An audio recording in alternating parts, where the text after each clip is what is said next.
This story is about a little boy who ran away from an orphanage in search of his mom. However, he ends up being found by a demon who plans to sell him. But the demon discovers a symbol of a powerful secret cult. Of course, he assumes that the boy must be someone extremely important. Because of that, he decides to take him to that place in hopes of getting a reward. Yet along the way, he ends up growing attached to the boy. This series is completely crazy, featuring cosmic entities and secret organizations.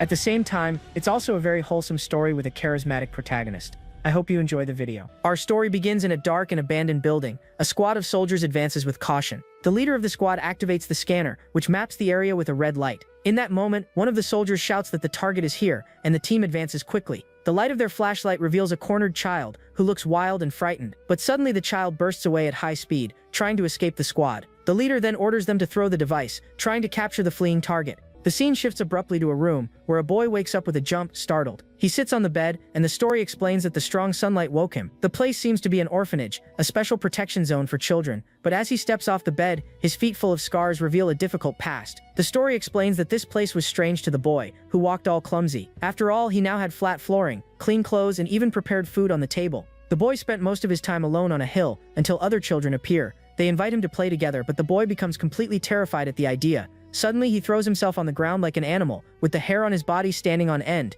With this bizarre reaction, the other children run away screaming, completely scared of him. The boy stays on the ground and becomes confused when a butterfly lands on his head.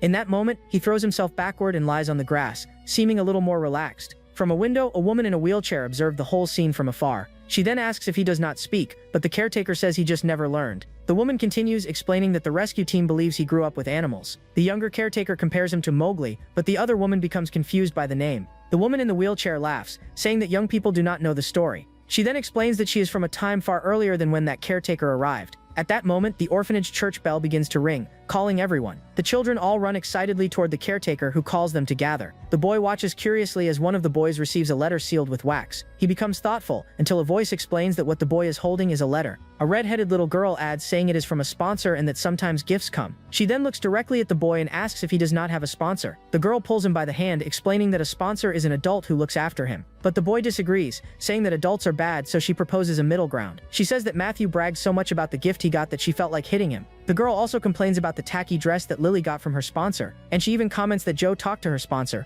finding the whole situation disgusting. Then the boy asks about her, but the girl says she does not need one, because her mother will come get her. She remembers the promise that her mother would come after she slept for 100 nights. The boy becomes confused, but she explains that 100 nights pass in the blink of an eye. She says she hopes her mother comes soon. He looks to the side, with a thoughtful and slightly hopeful expression. That night, the boy observes the starry sky from the window of his room in the orphanage. The story then says that the child blinked his eyes, as if seeing something special. The scene shifts to the classroom, where the teacher says that they came from space. She holds two dolls, explaining that that was how everyone became friends. But a boy with glasses interrupts the class, stating with certainty that this is a lie. A girl asks why the teacher would lie, and he says it is because they think they are just children. The boy then opens an old and thick book to prove that he was telling the truth. Surprised, the others ask where he got the book, and he reveals he took it from the principal's office. He begins reading, explaining that a long time ago aliens came to Earth. The story shows giant and colorful aliens appearing above the city buildings. The news spread, showing the chaos and panic of people with their arrival. Humanity fought with an ultra-powerful weapon called HAEK, but something went wrong.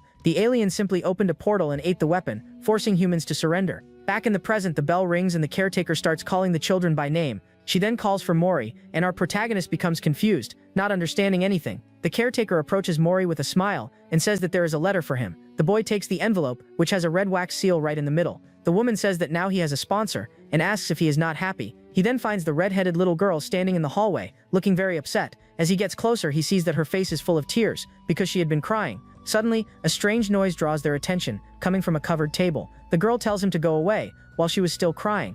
He then begins to walk in circles around the table, very afraid of what might come out of there. The girl remains huddled in the corner, confused by her friend's strange reaction. On the floor, he finds a bitten cookie along with some twigs and flowers. Mori crawls toward the objects, investigating what he thought was a monster's hiding place. The girl then explains that all of that are things she values and kept there. She picks up the cookie from the floor, grumbling with a look of disgust on her face. The girl reveals that the 100 nights have already passed, and that her mother lied to her. The girl cries, saying that now she is completely alone in the world. Seeing her sadness, Mori sits beside the girl in an awkward gesture. Little by little, she calms down, and even manages to give him a small smile. The boy offers the cookie, and she asks if she can really eat that. He starts drooling with desire as she brings the food close to his mouth. The sunlight illuminates their hiding place, making the atmosphere a little happier. She notices that he cannot read, and takes the letter from his hand to help. but upon opening it, she sees that the letter has only a single word written, "Hello." Outraged, she shakes the envelope and asks if that is all, and something falls. What falls to the floor is a beautiful bright blue flower that looks like crystal. Mori becomes completely hypnotized by the beauty of that mysterious flower. Later, he takes the flower to bed and places it beside the pillow. At that moment, he has a strange dream, seeing himself as a baby surrounded by blue flowers. Back in the room, a blue light shines while Mori sleeps peacefully. Time passes in the orphanage, and the church bell rings, marking a new day. With that, Mori continues receiving letters and gifts, and everyone thinks he is very lucky. He has already accumulated so many gifts that the other children are impressed with the quantity. While his friend complains about the letters, the others are delighted with the crayons and the talking doll. The children then wonder what kind of person the sponsor is and why they are so kind. One of the boys says that adults are nice when they feel guilty, leaving Mori confused. Understanding nothing, Mori tries to eat the crayon, and his friend screams for him to stop now. She calls him dumb and shows the right way, explaining that it is used for drawing. Seeing the color on the paper, Mori becomes shocked as if he had discovered a new world. The scene changes, and the principal invites the children to help wash the clothes on a sunny day. The text explains that it was the principal who called them for the fun task in the backyard. With great enthusiasm, the children roll up their pants and step into the buckets with the clothes. One of the boys is surprised to see that his toes have become all wrinkled, but Mori's friend finds no fun in it and calls the others idiots for thinking that is amazing. Mori, however, seems to enjoy himself greatly, stepping in the water and making soap bubbles. Mori has a lot of fun in the water, and the girl comments that it is amazing. She then warns him not to step too hard, but a voice calls her name, Dina. Confused, she looks into the distance and runs off upon seeing someone, shouting the name Radina. Her face fills with joy and emotion, with a smile from ear to ear. In the rush to leave, the girl ends up knocking over the water bucket by accident. She runs into her mother's arms and screams with happiness, giving her a very tight hug. Her mother holds her tightly, while the other children observe the scene from afar. Mori stands still, with a confused and slightly sad expression on his face. He watches the two walking away, leaving together across the green field. The scene changes, and the girl, now at night, says goodbye, asking him to take care of himself. With her bags ready, she advises him not to eat fast, so he does not get sick. She then offers her bag and her shoes, saying she will give everything to him. The boy looks at the shoes, and she tells him to wear them so he will not walk barefoot anymore. Suddenly, the girl hugs him with all her strength, shouting his name. Very close, she whispers in his ear that he must be happy. That night, Mori sleeps with a smile, remembering his friend's farewell hug. He recalls the scene of her leaving happily with her mother over the hill. At that moment, all the orphanage children said goodbye, waving to the girl who was leaving. The story shows that the boy returned to sit alone on his usual hill. But even with the absence of his friend, the story explains that he did not feel lonely. That is because the letters and gifts from his sponsor were always by his side. The cloak was warm, and the crayons and the talking doll were very fun, and the affectionate letters always came with a nice scent of fragrant wildflowers. Besides that, the bright blue flower always came along with the simple messages he received. With all that, Mori looked at the horizon, thoughtful about who sent so many gifts. He remembers the friend's questions, whether the sponsor felt guilty about something, and he also recalls his friend's joy upon finally finding her mother. A light then shines in his eye, as if he had had a great idea. The story says that the child wondered if this mysterious person could be someone special. It was then that he asked himself if the sponsor could be his own mother. Decided, Mori packs his things in the bag his friend gave him, ready for an adventure. He looks one last time at the orphanage, and says goodbye from afar, waving to the sky. Then he takes a step and begins walking, until he finds an abandoned railroad track. Wearing the shoes he received, he sets off on an unknown path under the starry sky. The story explains that he is going on a long journey to finally meet his mother. The scene changes, and he seems to have found a barn to spend the night with some animals. When he wakes up, a calf licks his face, and the story says that the child awoke. The train he boarded without thinking was already taking him on a long trip to see his mother. The locomotive releases smoke as it travels through a rocky and endless desert. When the train finally stops, Mori steps down and his feet sink into the hot sand. He stands still, waving at the train as the machine goes away and leaves him behind. Now alone, the boy looks around, lost in the middle of that immense desert. The camera pulls back, showing how small he is in that desolate landscape. With firm steps, he begins to walk through the sand, moving forward. Mori is walking alone on a solitary journey through the desert. Suddenly, Mori hears a sound of falling rocks and hides to see what it is. He looks ahead with a confused expression, not understanding what is happening. In the distance, he spots a group of people approaching in the middle of the desert. At that moment, a gang of bikers appears at high speed, looking like bounty hunters. Mori becomes completely terrified by the frightening appearance of those men. Without thinking twice, he turns around and starts running as fast as he can. The gang then starts chasing him through the sand, surrounding the boy from all sides. The scene cuts to a mysterious man with white hair and a serious expression. He watches the entire chase from atop a rock, mounted on his motorcycle. The bandits surround Mori, and one of them asks what that thing is, thinking the boy is strange. Another questions how that can be human, since he is too small and weird. One of the henchmen then asks if they can still sell him, but the other does not answer. Mori is on the ground, exhausted and sweating in fear for having been captured by them. One of the bandits then suggests that they could simply eat a little piece of him. He says that nobody would notice, and that they could pull off just a leg, since he is small. Suddenly, a giant monster lands on the sand, raising a huge cloud of dust with the impact. He glares at the bandits and asks who said they could touch the boy freely. One of the henchmen becomes terrified and stammers an apology to his boss. The boss grumbles that something that size is not even good for a snack, but then he notices something. Mori stays on the ground, just watching all the confusion without understanding what is going on. At that moment, a shot hits one of the bandits directly, with a burst of green energy. The others are shocked, wondering what kind of bullet that was that glowed. Suddenly, a super technological motorcycle appears on the horizon, coming at high speed. The monster shouts that it is a rider, and tells his men not to panic, because it is just one. Even with the warning, the henchmen start shooting desperately at the motorcyclist, but the rider dodges all the bullets with impressive skill, without being hit. He maneuvers his motorcycle and fires back, hitting the enemies with red lasers. Seeing his men fall, the boss becomes furious and curses the motorcyclist with great hatred. He then charges toward the rider, ready to attack at full force. With a roar of fury, the monster stretches his claw, preparing the final strike, but the rider accelerates his motorcycle, dodging the attack with a very risky maneuver. The monster's strike hits the ground and causes a gigantic explosion of sand and dust. With a confident smile, the boss watches the smoke, thinking he won the fight, but his hand begins to glitch, as if a computer program were malfunctioning. Suddenly he looks up with wide eyes, completely in shock. The rider leaps with his motorcycle above the smoke, in an incredible aerial maneuver. He then activates an energy weapon, which begins to shine with a very strong blue light. A beam of energy is fired from the sky, creating rings of light and hitting the ground. Mori curls up, protecting himself from the wind and dust the explosion caused. The rider lands his motorcycle with a stylish skid, leaving a trail of energy on the ground. The dust clears, revealing a huge crater where the bounty hunters once were. Sitting on his motorcycle, the rider complains that they did that again in his territory. Mori stands right in front of the motorcycle's tire, looking up scared and confused. The mysterious savior turns, and his yellow eyes shine toward the boy. The rider becomes intrigued, wondering what the hell that tiny child is doing there. Mori glares at the rider angrily, but trembles with fear because of the danger. The motorcyclist notices his fear, and his floating robot assistant appears beside him. The artificial intelligence scans Mori, showing that he is scared and nervous. The rider crouches, and the little robot explains that he is a human baby, leaving the biker thoughtful. Suddenly the rider's mask opens, revealing a demonic and smiling face. He greets the little boy saying hello with an energetic and cheerful voice. Mori is left speechless, with a drop of sweat sliding down his frightened face. The rider tells him not to worry, and introduces his robot friend, named Aya. With a bright smile, he offers to take the lost boy back home. Mori's eyes shine, full of hope and admiration for his savior.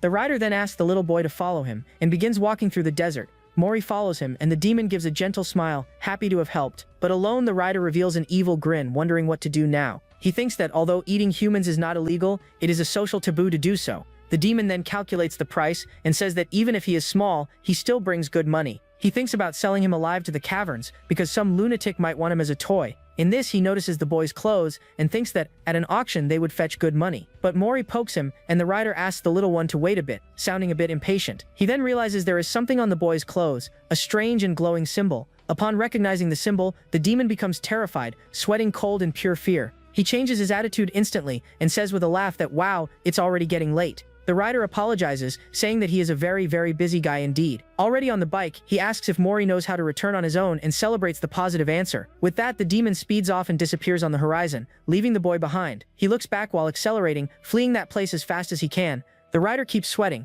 thinking that that was the symbol and that he almost ruined his life. His robot then teases him, saying that this is chickening out, but the rider tells him to shut up. He clears his throat, saying that the scare dried out his throat, and the robot offers a drink. The demon grabs the bottle and thanks him, still recovering from the huge fright he had. But upon drinking, he chokes, as if there were something very wrong with the drink. Somehow, Mori clings to the rider at high speed, leaving the demon in a panic. He screams, asking when and how the boy got on the bike, completely desperate. The rider keeps riding and yelling for him to get off, but the boy won't let go. In his desperation, he loses control of the bike and the two tumble badly in the sand. The scene darkens, and sometime later, the demon finally opens his eyes, a bit dizzy. He wakes with a headache and grumbles, seeing several papers scattered on the ground. Confused, he sees that he is covered with the boy's cloak and other things from his bag. The rider keeps sitting, trying to understand what happened after the motorcycle accident. In this, he picks up one of the sheets and wonders what that is, seeming like a letter. Mori then appears from behind the paper, with a worried and slightly scared expression.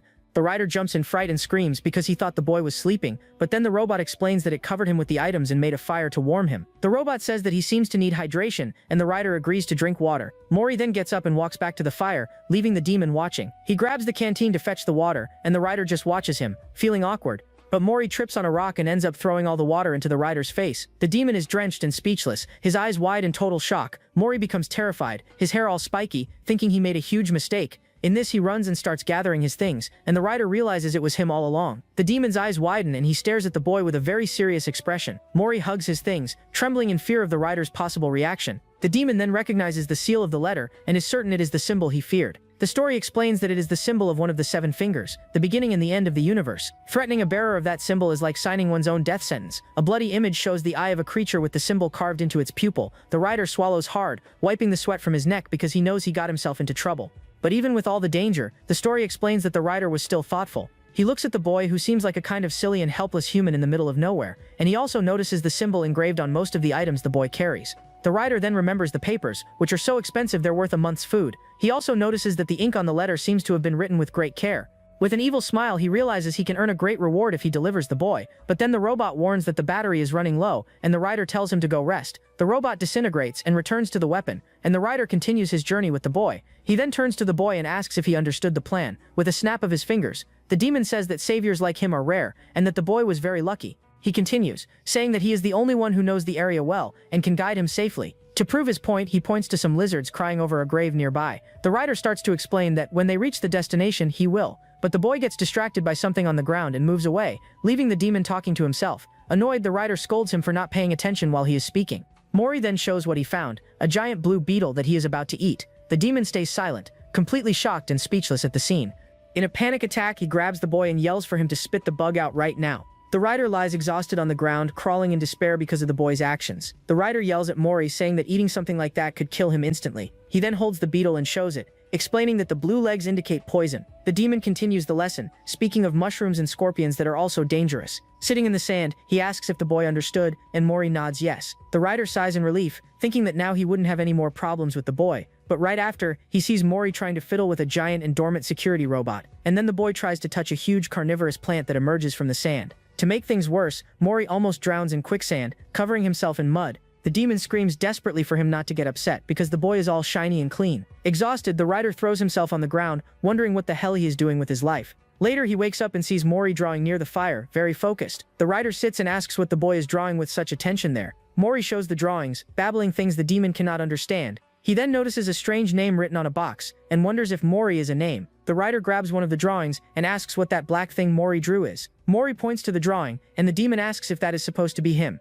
The rider is shocked and incredulous to learn that the drawing is a portrait of him. With a drop of sweat on his face, he holds the paper and analyzes the boy's drawing. The story explains that the rider stared at the drawing for a long time. After all, that was the first time someone had taken the trouble to draw him. The robot reappears and says that the rider seems to be in a good mood, leaving the demon embarrassed. The artificial intelligence then describes itself and gives 50 points to Mori's observation skill. The rider then turns to the boy with a serious and slightly emotional expression. He says that the boy should draw him in a more impressive way and shows how to do it. We shift scenes to the rider in another place. Standing on a rock, he throws a device into the air and continues his demonstration. He then says that as soon as they cross that hill, the journey will be near its end. But Mori has already run ahead, and the rider yells for him to listen to what he is saying. Irritated, the demon threatens to leave him behind if he doesn't hurry and walk together. But something catches the rider's attention, and he stops talking, with a confused expression. Mori finds a strange creature, and the rider wonders if it is a wild animal. Suddenly, a bigger beast appears and attacks the smaller creature, throwing Mori away. The monster's claws catch fire, and it attacks with a flaming strike. The attack creates a gigantic wall of fire,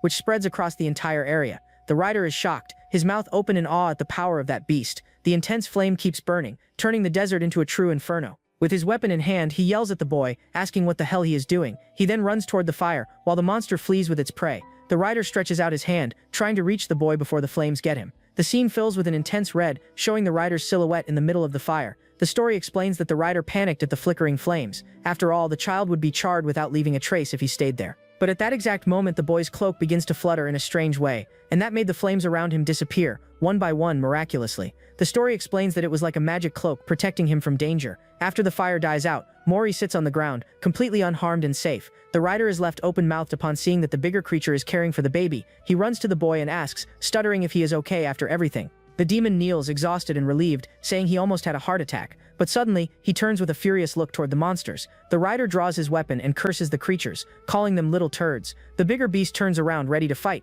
and the baby hides behind it. But Mori scolds the rider, saying he is acting like the victim after setting everything on fire. He yells that the little monster is also a child, and that it almost became barbecue because of him. The rider points the weapon at both, asking if they are thinking about running away now. In this, the robot reappears and warns that something is approaching from under the ground. The sand begins to tremble, and a gigantic creature, looking like a dragon, emerges from the earth. The colossal monster rises, its blue eyes shining in the desert darkness. The rider is shocked and curses, because he realizes that that is the adult of the species. He then stands in front of Mori, determined to send him back before fighting. The robot warns that the monster is coming, and the rider prepares for impact. The giant creature then crouches in front of them, seeming calm and gentle. The monster lowers its head, bowing before the rider and the other creatures. The demon becomes embarrassed and tries to threaten the beast, but the robot asks why he is yelling. Mori then approaches one of the creatures, which seems a bit confused by the situation. The little creature gives him a huge yellow crystal, which shines with a strong light. The boy opens his bag and stores the gift, while the others watch the scene. He then pets the creature with a feather, and it becomes all happy and bouncy. The rider is shocked, not understanding why they are circling around the boy.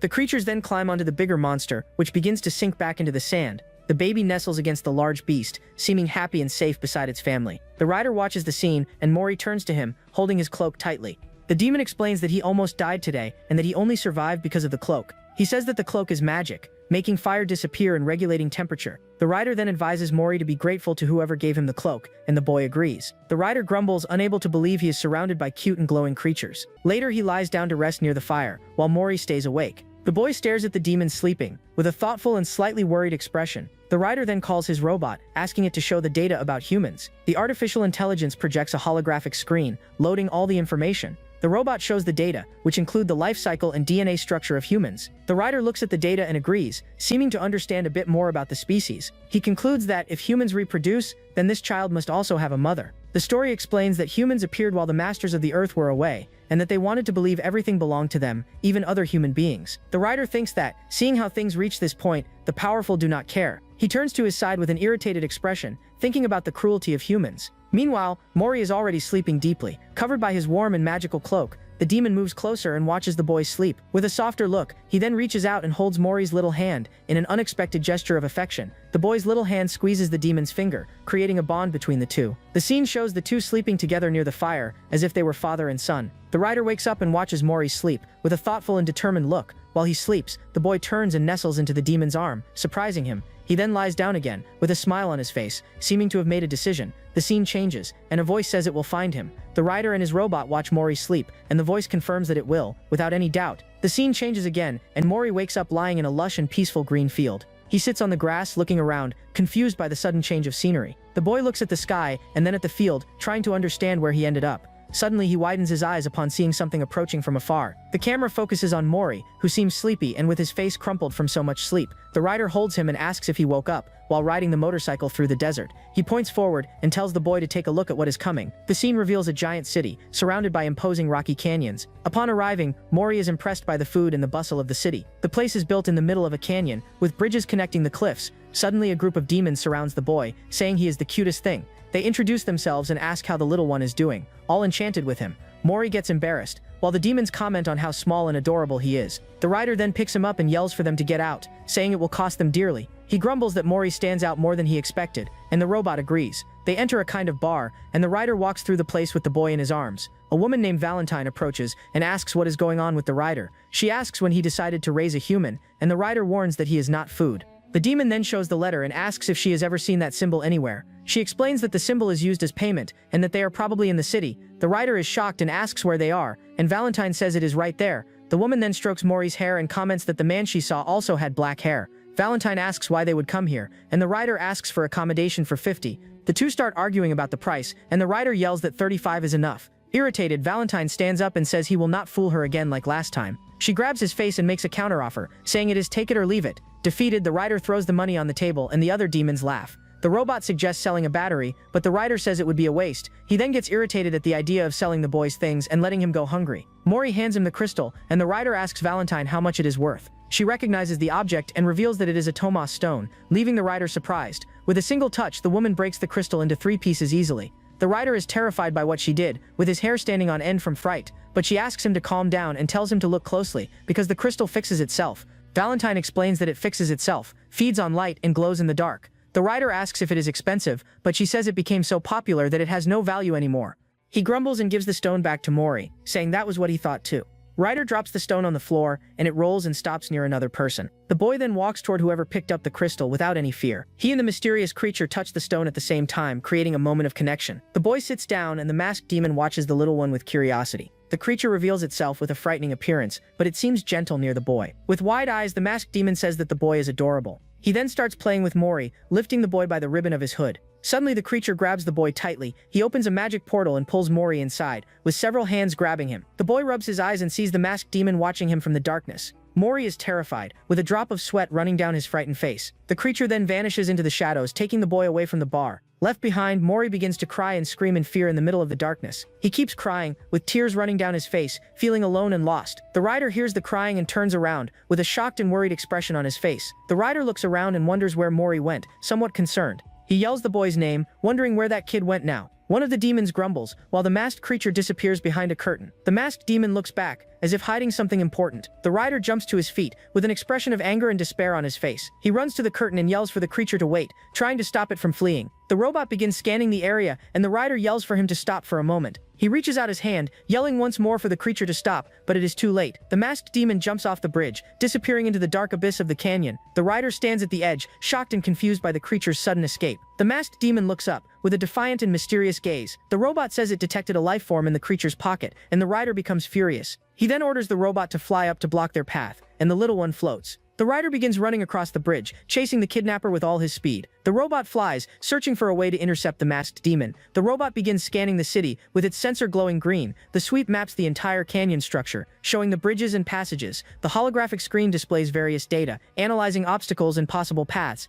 The robot reports that it found 14 possible routes for the chase. It calculates the target's speed and direction, and concludes that they are on Route 2. The artificial intelligence initiates navigation, and the rider shoots after the kidnapper. The robot warns that there are stairs ahead, and the rider goes down the steps quickly. Meanwhile, the masked demon hides behind some barrels, trying to throw him off. The rider continues the chase, running across the dark bridge with great determination. The robot guides him, telling him to take the left bridge, and the kidnapper makes a detour. Nearby, a street artist shows his masterpiece, a sand self-portrait, but the rider runs by and destroys the sculpture, not even realizing what he did. The artist begins to cry, seeing his half-year artwork destroyed in seconds. The robot then lands on the ground, indicating that the target changed route again. The robot warns that it switched to Route 11, and the rider jumps to another path. The masked demon runs, looking back to see if the rider is still on his tail. Mori, inside the bag, struggles and trembles with fear, trying to escape from there. The robot warns that they are approaching the destination, and the rider speeds up. He then reaches a place that looks like a portal, with a golden light in the back. The rider jumps to another rock, using the canyon paths to take a shortcut. But he reaches a dead end, and wonders if the robot is being serious. The artificial intelligence then shows the target on the map and yells that it's now. The rider throws himself off the cliff, using a hook to swing to the other side. He lands hard on the ground, rolling a few times before managing to get up. The kidnapper turns and is shocked to see that the rider managed to reach him. The creature turns and tries to flee again, but the rider is getting closer. The demon then summons his bike from the sky, which falls on top of the kidnapper. The bike lands on the ground, and the rider approaches the fallen and cornered enemy. The masked demon asks who he is and why he is chasing him like that, but the rider ignores him and yells for Mori, asking if the boy can hear him. The masked demon mutters something, and the muffled sound comes from inside the pocket. The robot scans the voice, trying to identify whose sound it heard. With 98% certainty, it confirms that it is Mori, and the rider yells in anger. He demands that the creature return his human, but it pretends not to understand. The kidnapper says he doesn't know what he's talking about, with a calm and cold voice. He continues, saying that this is something he has raised since forever, and provokes the rider. The robot warns that Mori's fear level is rising, making the rider even more furious. He points the gun, and orders the creature to stop talking nonsense and take the boy out of there. But the masked demon refuses, with a simple and direct no. He says the boy is very cute, and that because of that he will raise him. The creature repeats that he will raise the boy because he is too cute to let go. The kidnapper recognizes the rider and provokes him, calling him crazy. He continues, saying that the rider is an infamous outlaw with an illegal offspring. The rider then asks how someone as dangerous as him can raise a human, but the masked demon replies that he can raise him with much more love than he can. The masked demon says the rider also wants the boy because he likes him. He challenges the rider, proposing that they ask Mori himself who he prefers to stay with. The creature goes silent for a moment, staring at the demon with its empty eyes, but he dodges the subject, saying that the boy's opinion is not important in that situation. The rider then prepares to fight, and the robot transforms into a powerful weapon. The kidnapper warns that shooting in the city will put him on the wanted list, but the rider doesn't care, and Mori's crying echoes in the darkness, leaving him desperate. The story shows that the child was scared and saw no way out of that dark place. Suddenly a voice speaks to him, and it was the doll his mother gave him. The masked demon then makes a proposal, saying he will be generous and give in. He proposes to keep the head, and the rider can keep the boy's body. The robot's screen shows that the remaining energy is 63%, enough for one shot. The rider thinks he has the power to blow the enemy's head off with a single shot, but he hesitates, because the compression of the muscular pocket could crush the boy. He gets irritated, wishing he could get Mori out of there before shooting the kidnapper. The kidnapper gets annoyed by the rider's silence and dares to ignore him like that. Suddenly he feels something strange moving inside his cloak and gets startled. The masked demon groans in pain, not understanding what is happening in there. He screams desperately, and Mori comes out of the pocket, leaving a puddle of liquid behind. The rider smiles, and Mori runs toward him, fleeing from the kidnapper's hands. The creature screams that it is disgusting, trembling with anger and disgust at the situation. He becomes furious, yelling about how the boy dared do that inside his pocket. The scene focuses on Mori, who keeps running away, unaware of the kidnapper's fury. In the blink of an eye, the rider fires an energy shot that rips the enemy's arm off. The masked demon screams in pain, lamenting having lost his arm and his jewels. The rider approaches and stares at him, telling him to listen well to what he is going to say. With Mori in his arms, he threatens the enemy, telling him not to touch the boy again. He continues the threat, saying he will make him crawl like a snake if he disobeys. The rider grumbles, realizing the shot was too loud and drew attention. He then calls his robot, and the bike reassembles so they can escape from there. The rider picks Mori up, checking if the boy's clothes are clean. With the problem solved, they get on the bike and speed across the desert. The demon breathes in relief, and Mori looks at him with a confused expression. Suddenly, the rider starts laughing loudly, happy with what happened. He mocks the kidnapper, laughing at how the enemy got all disgusting and irritated. The robot praises the tactic, saying it was a truly ingenious method of escaping. The rider then hugs Mori and congratulates him, saying he did really well. He says he is very proud of the boy, and Mori's eyes shine with joy. The boy climbs onto the rider's shoulders, feeling majestic and victorious. The robot asks which direction they should go, and the rider says it's the fastest route. With Mori on his shoulders, he announces that they are going to the whale cradle. But the boy starts climbing onto his head, and the rider yells for him to get down. They arrive at a place full of fog and get off the bike to continue on foot. Mori climbs a hill and looks around, curious about the new environment. Suddenly, the boy's mouth opens wide, amazed at what he sees in front of him. The scene reveals a mountainous landscape, with the two exploring the new territory. They travel through forests, ruins, and deserts, living many adventures together. At night, they camp and cook over the fire, sharing a moment of peace. Elsewhere, they find a sinister forest, with branches that look like tentacles. In a dark cave, the rider faints, and Mori gets scared by a strong light. The robot saves the data, recording that the strange creature fears strong lights. They then arrive in a cave with the phrase "No War" written on the wall. The rider picks up an improvised shield, and the two prepare for what comes next. They navigate through an underground river, with Mori on a raft, and the rider swimming beside him. Upon arriving in a dark cave, they see several red eyes watching from the darkness. Suddenly, a swarm of flying creatures attacks, and the rider tries to protect himself. Mori disassembles the robot, taking a green piece that glows with an intense light. He then rubs the piece on the rider's face, as if it were war paint. The journey continues, and their bike flies over a green field under the moonlight. Mori watches the moon with a thoughtful look, remembering everything he has lived. The scene reveals a starry sky, with a school of giant flying whales. One of the whales flies over their bike, creating a magical scene. Mori reaches out his hand, amazed by the beauty of those flying creatures. The rider smiles, happy to see the boy's joy at that spectacle. He activates the autopilot and lifts Mori into the air so he can see better.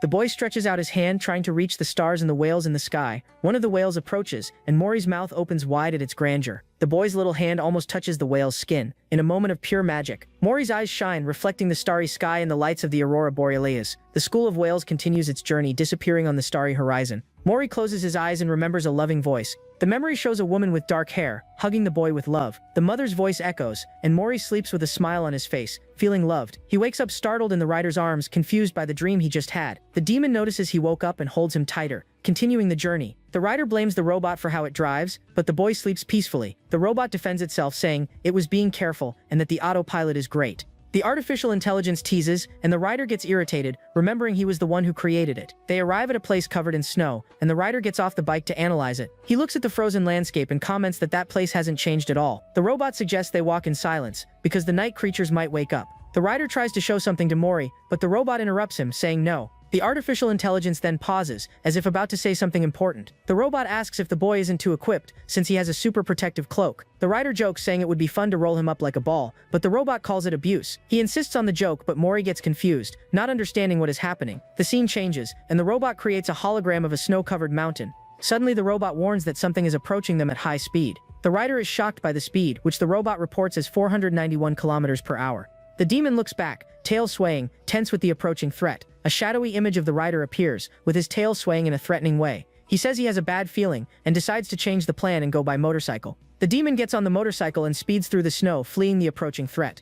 The robot reports that the distance is decreasing, and that 2 minutes remain until arrival. With 53 seconds left, Mori looks back with an expression of fear and concern. The robot warns that it can already see the target, and the rider accelerates even more. He then turns and prepares the weapon, ready to attack whatever is coming. The rider fires a green energy beam, trying to hit the enemy pursuing him, but the shot explodes in the air, as if it had hit an invisible and powerful barrier. The demon is shocked, and a sphere of dark energy forms in front of them. The snow begins to be sucked into the sphere, which turns into a black hole. A mysterious figure emerges from the snow, wearing a white overcoat and a black hat. Mori is frightened, with a drop of sweat sliding down his innocent face. The figure stares at the rider, with an imposing and threatening presence in the blizzard. The rider is shocked, for he has never heard of a hunter who could use black holes. The rider gets irritated, not believing they hired someone so strong because of a few little shots. The mysterious hunter observes from afar, while the rider flees with Mori on the motorcycle. The demon hugs the boy tightly, determined to protect him from danger. A creature with a blue helmet turns, watching the scene in silence and mystery. The rider asks the robot what the chance of winning is, and it answers that it's only 16%. He is shocked by the low percentage, but the robot says there is still a margin of error. The demon knows the chances are accurate, and recognizes that the enemy is very strong. He decides he needs to avoid a frontal fight, so he doesn't risk the boy's life. In this case, he needs to take a drastic action, and risk everything at once. With the weapon in hand, he yells that it's now or never, ready for all or nothing. The rider fires a hook at the mountain, and uses the momentum to jump over the abyss. The motorcycle flies through the air in a dangerous maneuver to try to lose the hunter. The enemy simply watches from afar, standing in the snow, as if waiting for something. The rider then yells at the robot, telling it to release the power limiter. The motorcycle's panel displays a warning, and the robot reports that it is accessing acceleration mode. A warning appears on the panel, showing that the motorcycle is entering super speed mode. The robot warns to be careful with fractures, and the rider's weapon glows with energy. A blue beam of light descends from the sky, creating energy rings and opening a crater. The explosion creates several holes in the mountain, releasing a powerful blue energy. The rider celebrates, saying the enemy is reacting and that they can manage something. Mori is frightened, and an avalanche of rocks and snow begins to fall toward them. The giant avalanche almost hits them, and they continue fleeing at high speed. The demon speeds up the motorcycle, with the boy in his arms, trying to escape the pursuit. The motorcycle flies through the snow, with the robot in front, guiding the way at high speed. The rider yells for Mori to hold tight, while the boy screams in fear and adrenaline. Suddenly, the rider turns with an expression of surprise and concern on his face. The robot warns that it is seeing the ice bridge just ahead, their objective. The rider fires an energy beam in the hunter's direction, trying to slow him down. The shot opens a path of energy, but the enemy keeps approaching. The hunter then creates a blue energy sphere, preparing for a counterattack. The sphere of energy moves toward the ice bridge, creating a path. The rider realizes that for some reason the hunter has no intention of attacking. He understands that if they can reach the bridge, they might have a chance to escape. The demon looks forward, his eyes shining with hope and determination, but suddenly the hunter appears in front of the motorcycle, blocking their path. The rider is shocked, and the enemy attacks him with impressive speed. The hunter grabs the rider's throat, choking him with absurd strength. The rider tries to break free, but the enemy's hand is too strong and he cannot. The hunter lifts him into the air, leaving his feet dangling without touching the ground. The hunter continues pressing the rider. The figure then approaches Mori, who is curled up and frightened on the ground. The hunter stretches out his hand, ready to grab the defenseless boy on the ground. Mori stares at him with eyes full of tears, scared of what might happen. Suddenly, the hunter notices something and turns, with an expression of surprise. The rider jumps from the cliff and attacks the enemy with a powerful flying kick. The hunter manages to defend himself, but the impact of the blow throws him far away. The rider falls to the ground, injured but determined to protect the boy at all costs. He stares at the enemy and asks if he doesn't know that place with a defiant look. The scene shows the broken ice bridge, with the two staring at each other from opposite sides. The hunter advances, ready to continue the fight against the wounded demon. Suddenly, a giant flying whale emerges from the snow. The hunter throws the rider toward the whale, using the demon as bait. The robot warns that it is retrieving the motorcycle, while the hunter watches the scene. The creature shakes its head as if disappointed. Mori wakes up and calls for the rider, with the robot floating at his side, worried. The rider opens his eyes, dizzy, and wonders if he fainted during the commotion. The robot explains that it was lack of air, and the rider asks how Mori is. The artificial intelligence praises the strategy, saying that waking the whale was a good idea. The rider stands up and asks where they are now, looking around confused. He looks at the landscape with a serious expression, trying to recognize the place. The scene reveals a floating city, with a giant black sphere in the middle of it. The robot reports that they have arrived in the city, the final destination of their journey. Mori points to the city, amazed by the sight of that floating place. The rider asks if they should go to the entrance, but the robot advises him to disguise himself. He then pulls off a piece of hair from a dead creature to use as a disguise. The demon adjusts the fake hair, preparing to enter the city without being recognized. He calls Mori and says that everything is fine, ready to start the new phase of the mission. But Mori gets confused, not understanding why the rider is wearing that weird hair. The rider gets confused, not understanding why the boy is acting that way. Mori starts running in circles, and the rider asks what came over him all of a sudden. He picks the boy up and yells that it's him, the rider, but Mori remains scared. The robot explains that he does not recognize him because of the hair, leaving the rider irritated. The artificial intelligence then suggests a solution to that unexpected problem. The robot places itself on the boy's head, and the two hide under the cloak. The rider then puts Mori on his shoulders, and the three become a bizarre figure. They walk through a giant hallway, and the robot complains that the two are noisy. Upon reaching the end, they find a reception, and a voice says, "Hello." A creature without a body welcomes them and asks how it can help them. The robot reports that they are there to find Patch, the owner of the symbol. The rider reaches into the boy's pocket to get the letter, and he groans in pain. The robot then hands over the envelope with the seal, proving that they have permission. The receptionist creates a hologram and asks which of the symbols they are looking for. The rider is shocked, for he did not know that the insignia could be used by several members. The robot wonders which one they should go to, not knowing which to choose. He looks at the hologram, trying to identify which of the locations is the correct one. Mori then rummages through the bag, as if searching for something important inside. He takes out the blue crystal flower and offers it to the receptionist, somewhat shyly. The flower glows with a blue light, seeming to hold some special magical power. The receptionist turns, as if she recognized the object the boy showed. She then says that there is only one person they can go to with that item. A portal opens in the middle of the room, revealing a path to an unknown place. The robot wonders what that is, and the rider says it looks like a portal. The two look at each other, and the rider touches the portal with his hand, feeling the energy. The receptionist tells them not to worry, for they will get there either way. The rider then enters the portal, crossing the dark barrier cautiously. They walk through a dark hallway until they find a light at the end of the tunnel. The scene reveals a green field, with a blue sky and white clouds.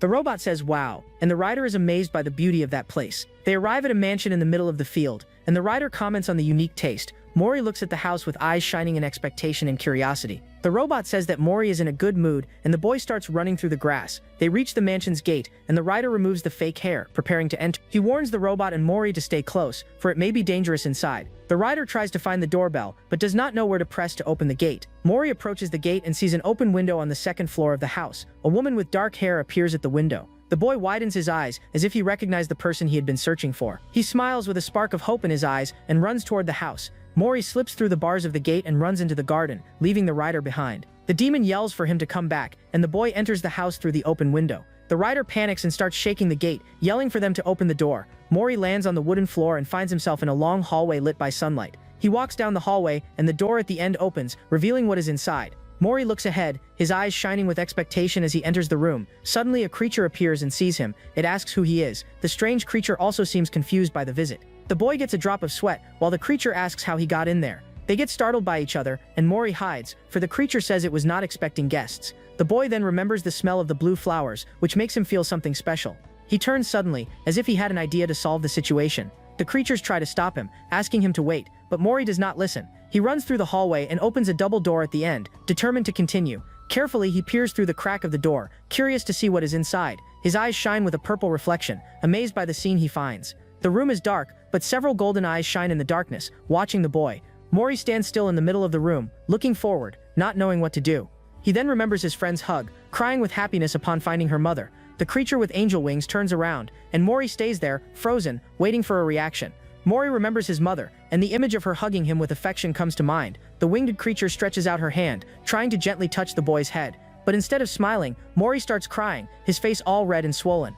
Ryder arrives running and yells his name, worried about what happened there. Mori keeps crying, mouth open in a heartbreaking sob. The winged creature and Ryder stand still, shocked by the boy's reaction. The boy's crying echoes through the mansion, leaving a sad atmosphere in the air. Sometime later, Mori is curled up under a table, still scared and crying. Ryder crawls under the table and tries to cheer him up, inviting him for a snack. He then suggests they draw something and throws himself on the bedroom floor, exhausted. Moria asks Ryder how the boy is, and he says he needs some time. Moria comments that Ryder seems worried, and he says it's the first time he's seen him cry. Ryder confesses that the mother wasn't as good as he imagined, and the angel becomes confused. The creature then introduces herself as Miria, Mori's sponsor, leaving Ryder surprised, and the story reveals that she is the leader of the PAE, the organization behind the symbol. The scene shifts to night, and the moonlight illuminates the room they are in. Mori wakes up in the middle of the night, with a sleepy expression and flushed cheeks. He sits on the bed and sees the robot charging while Ryder sleeps deeply. The boy approaches the demon's bed and watches him sleep, curious. Suddenly, Mori jumps on top of Ryder, who wakes up in shock and screams in pain. The demon grumbles and asks the boy to calm down, but Mori won't stay still. The boy then leaves the room and peeks down the hallway, as if looking for something. He goes down the stairs carefully, exploring the dark mansion in the middle of the night. Mori reaches the kitchen and starts crawling on the floor, looking for food. The boy looks up, cheeks flushed, smelling something tasty. He climbs onto a chair and sees a basket full of green, glowing fruits. Ryder appears and encourages him to try one, saying it's super rare and delicious. Mori tries to grab a fruit, but the basket is too high and he can't reach it. He then uses a chair to climb onto the table and finally manages to grab the fruit. The boy is happy for reaching the fruit. He looks toward the door and sees a strange creature with glowing eyes. Miria grabs a flashlight and walks through the dark library, searching for something. She has long white hair and dark skin. With a serious and mysterious look, the creature begins to sense someone's presence and goes to check. The presence was Mori, who was wandering around. The boy is distracted by a fruit on the table and becomes confused by the situation. He turns around and runs into Miria. Suddenly, several red lasers cut through the room, almost hitting the boy and the creature. Miria becomes terrified, eyes wide in pure shock and fear. She runs and hides behind the door while the lasers continue attacking. One of the fruits falls to the floor, rolling across the dark and silent room. Mori crawls on the floor, hair standing on end, scared by the fruit. Miria looks to the side and sees several fruits scattered across the floor. She picks up the fruit and hides behind the wall, curious about the boy.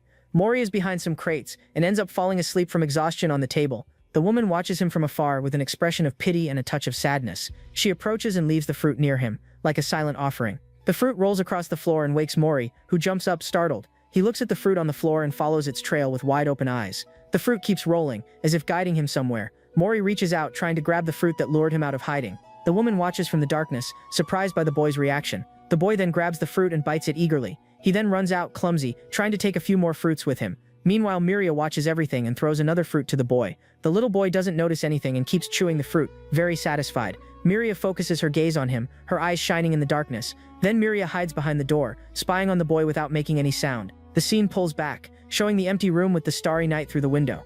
Then we see the kitchen, with fruit remains on the floor marking someone's passage. Lying on the floor, one of the siblings whispers to the others to stay quiet so they don't wake him, but the other, very curious, suddenly appears shouting that he also wants to take a look. One of the siblings wonders why the kitchen is such a mess like that. Then little Mori runs and clings to the leg of someone who has just arrived. He then looks up with a cute face, seeming very surprised by the visitor. It was Ryder, and his robot warns that little Mori needs to wash his dirty face. The little boy remains clinging to his leg, with no intention of letting go of his friend. Ryder picks him up, pretending to be angry, but the drone comments that his body is honest. Then the little robot begins giving an important message to Mori about what happened yesterday. The scene shifts to a room, and someone serves tea while explaining that their friend has already left. Sitting there, Ryder thanks for the help because he didn't know how to express his gratitude. In response, the hooded being simply places a mysterious black box on the table. Ryder stares at the box for a moment, and the other tells him to open the gift already. He then opens the box and an intense light shines from inside, completely surprising him. Inside the box there is a fragment of a star that glows with incredible beauty. He is shocked and wonders what that is, realizing it is a very rare item. In panic, he calculates the value, thinking the piece must be worth at least 60,000. He cries with emotion, imagining himself with his arms up and shouting that he is rich. The man thanks him for the work, and Ryder laughs, remembering little Mori. But soon his smile fades and he becomes thoughtful about the moments he lived. He remembers when he protected the little boy from flying monsters in a dark cave, and also when they cooked and how the boy took care of him when he was injured. With these memories, Ryder lets out a sigh, realizing something changed inside him. The scene cuts to little Mori sleeping peacefully, with a smile on his face. Meanwhile, the little robot tries to get Ryder's attention, who seems distant. Suddenly he says he still doesn't want to leave, leaving the woman confused. He tries to explain, saying that Mori likes him a lot and he cannot abandon him. He tries to hide it, saying he thought about staying by Mori's side until he gets used to it. The woman then asks if he would really do that for them, seeming quite surprised. Ryder gets excited and shouts that of course, because they have been through a lot together. But suddenly he becomes confused, not understanding what is going on in the room. Then a shadowy creature appears behind him, making the poor guy scream in fear. The woman then introduces the figure, saying he is her assistant, Jill. She apologizes for the rudeness, explaining that he thought Ryder was a kidnapper. The little robot becomes suspicious, questioning whether that is really the truth. Ryder covers Mori's ears, but the drone asks why, since he does not understand. Then he lies down with the boy and tells him to take a look around while they talk. The little robot agrees with the idea, calling Mori to go explore the place with him. The little boy turns around and leaves the room, letting the adults talk alone. The scene shifts to a huge hall, and the woman welcomes Ryder. She invites him to sit wherever he wants, and he says they can start the meeting already. The woman goes straight to the point, revealing that they still couldn't contact Shalom. Ryder is confused and asks who the hell this Shalom is. He gets irritated with the creatures, shouting that even he knows the judge. How do they not? A narration explains that the judge is the master of the land and possesses 7 great powers. The woman then reveals that Shalom is actually one of those 7 powerful beings. She also says that Jili's black hole power was a gift given by him. An energy map appears on the floor, showing the vast domain that belongs to Shalom. A finger points to the map, indicating that Mori's shelter was right in the middle of the forest. Since it was in his area, they needed permission to enter, but couldn't get it. She explains they also didn't receive any news about Mori, and that's why they took so long to act, but one of the creatures says Shalom is just a very busy person, and it's nothing serious. The woman warns she will keep trying to send the messages, maintaining a serious posture. She then asks Ryder to stay with Mori until they manage to contact him, and he agrees immediately. But one of the creatures approaches and asks if the real meeting will start now. Ryder gets goosebumps, not understanding this talk about a real meeting. Then, one of the beings arrives bringing a little tray with toy utensils. He grabs the tiny fork, becoming completely confused by that bizarre situation. Then he asks what that is, and the creature explains it is a utensil made for Mori. Ryder gets irritated, shouting that it is too small, but the other says Mori is tiny. The creature defends itself, saying it made several other items and calls everyone to show them. They present a giant bed, saying it is perfect for Mori, who loves staying underneath it. 2 of them approach excited, asking what he thinks of the creations. Ryder gives a little laugh, thinking to himself that these people are really enthusiastic. The scene shifts to Mori, who is alone holding a strange object in his little hand. He explores the place, which is a huge hall full of windows and writings on the ceiling. With his little robot, he opens the door and goes out to the balcony, ready to explore more. Mori and his little robot keep exploring the house, passing through the kitchen full of food.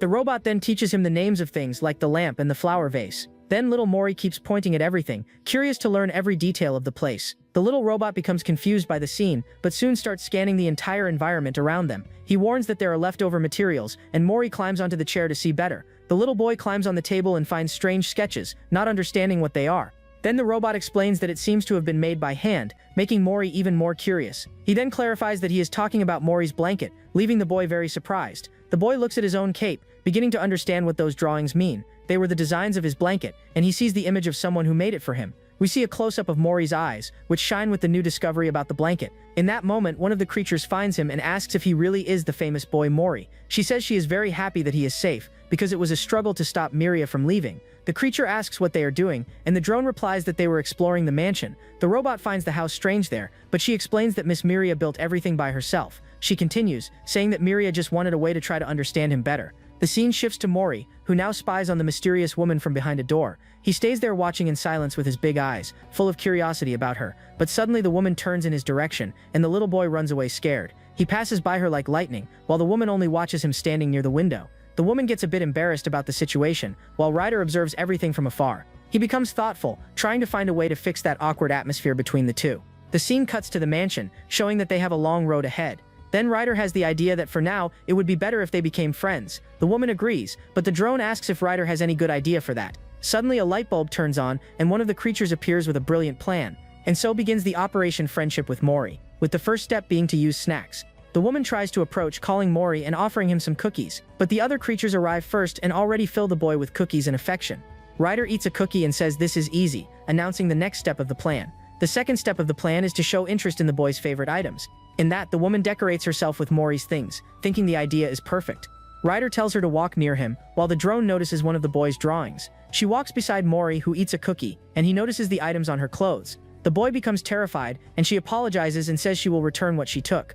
The third idea is to use a familiar appearance, and Ryder bets on his bike to impress.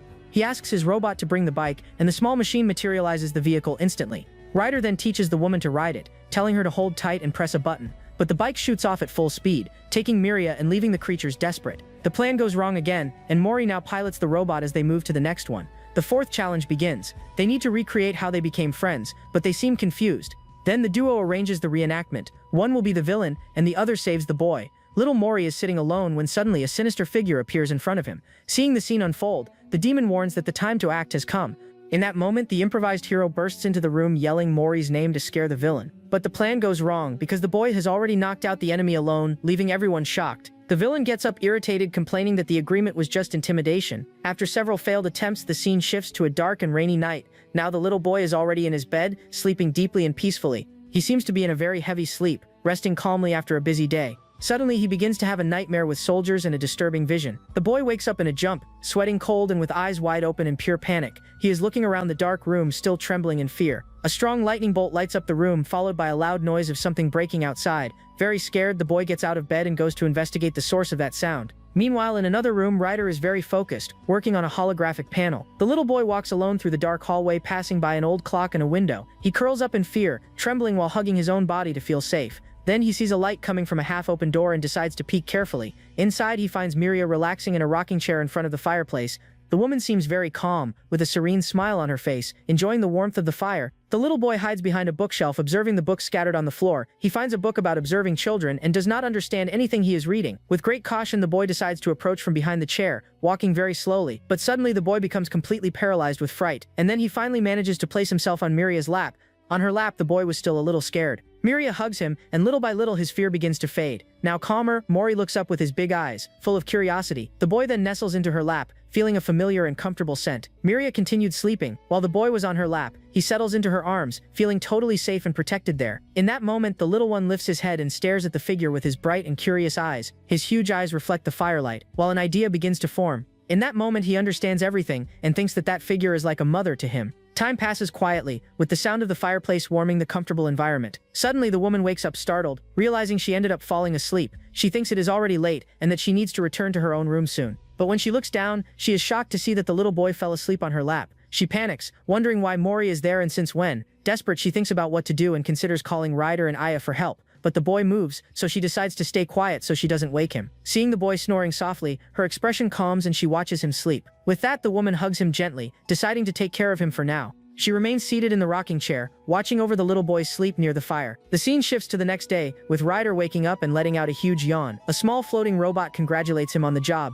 but warns that it took longer than expected. In that moment, an overload alert appears, and Ryder remembers that he strained the system some time ago. He then decides not to overdo it for now, and the robot agrees with his order. Suddenly, several people appear and cheerfully greet Ryder with a good morning. He gets a bit embarrassed by the warm reception, not knowing exactly how to react. One of the maids asks if he slept well, finding it strange that he woke up so early. At that moment, a notification warns that the mail has arrived, leaving Ryder thoughtful. Another maid appears carrying a barrel, looking very happy with the task. Ryder then offers to get the mail, and the maid thanks him for the help. He asks them to take the things to Miria and runs toward the front door. Arriving there, he grabs the envelope and sees a danger poster with several creatures. The robot comments that the print came out well, despite a strange noise it made. In that moment, the woman suddenly appears calling for Ryder, while he has a strange reaction. Ryder greets Miria awkwardly, saying that she seems in a good mood today. He then asks if she will be busy, but Miria replies that she has plenty of time. Excited, he says that's great because he needs help with Mori's clothes. But then he remembers an important detail. He is now a wanted man. Ryder panics because he was so focused on Mori that he completely forgot about that. Miria then suggests that they get ready to go out, making the demon even more nervous. Desperate, he asks her to wait and asks where they are going. She calmly replies that they are going to the center, leaving him confused.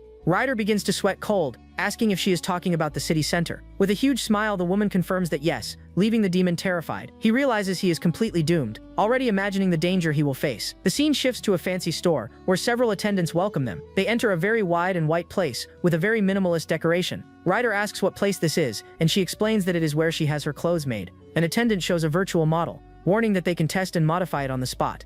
The attendant explains that since they make custom clothes, the client needs to go in person. He says that human clothes are rare, so he preferred to leave the work to real professionals. Mori gets a little scared, but the strange beings say they already expected that. In that moment, the attendant reveals that she has already received instructions and shows several treats to him. Mori's eyes shine immediately, completely enchanted with all those delicious things. Ryder scolds him, saying it is dangerous to act like that, but Mori was already being taken away. Miria goes after Mori. Ryder is shocked to see a portal, thinking that rich people are different. He then asks his robot where the cameras are, beginning to analyze the place. The robot warns that scanning is difficult because of the strong security measures in the place, but she detects one lens behind him, two in front, and guards outside. He begins to think about what to do, considering staying quiet and just going back to the mansion later, or he could simply pack his things and leave that dangerous place. Suddenly, the curtain opens and little Mori appears in a bear costume with honey. Ryder finds it extremely cute, but the robot asks why he seems so irritated. The robot asks why she is crying, and Miria covers her face, moved by the cuteness. She then gets an idea and shows a new look on the panel, asking what they think of it. In that moment, little Mori appears in an angel outfit, looking like a true work of art. Miria is left breathless with so much cuteness, and the robot comments that it seems she really liked it. Excited, Ryder tells her to let him try too,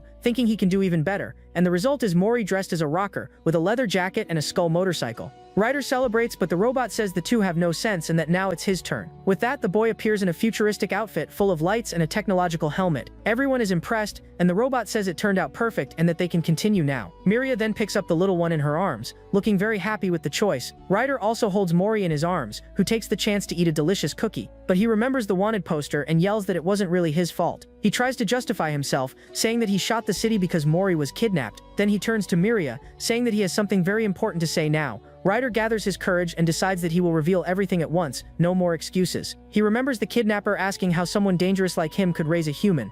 That question left him thoughtful, with a very serious and slightly shaken expression. Suddenly, a voice warns that the guides will help him find the way out. With that, Ryder begins to sweat cold, realizing he is being kicked out of the mansion. He looks at Miria and then at Mori's bag, completely without reaction.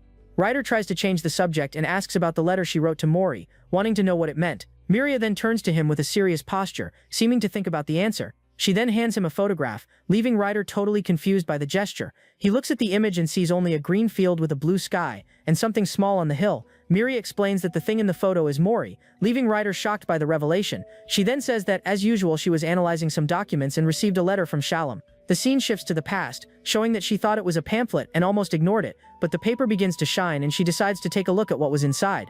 In that moment, a strong light transports her to a green field, completely surprising her. She then realizes that it was a video, and sees herself in the same place as the photo she showed. In the video, she spots the orphanage, and then something small on the hill, not understanding what it was. But looking more closely, she notices someone sitting there on the grass. It was little Mori, and the sight of that cute child left her completely stunned. She becomes amazed, thinking how something could be so round and perfect like that. The video then ends, and she explains that that was exactly what she thought at the time. Miria holds the photo gently, remembering that first moment when she saw him. With a small smile, she turns to him, finishing the story of how everything began. She then explains that they filmed from afar because Mori was scared of the camera and was looking at an ant. Ryder asks if the story isn't a bit boring, but she says no, leaving him embarrassed. He stays silent for a moment and thinks that this is a good beginning for them. He then grumbles, comparing himself to someone else, but doesn't finish the sentence. The scene returns to the store, and an attendant suggests a type of fabric for Mori's pants.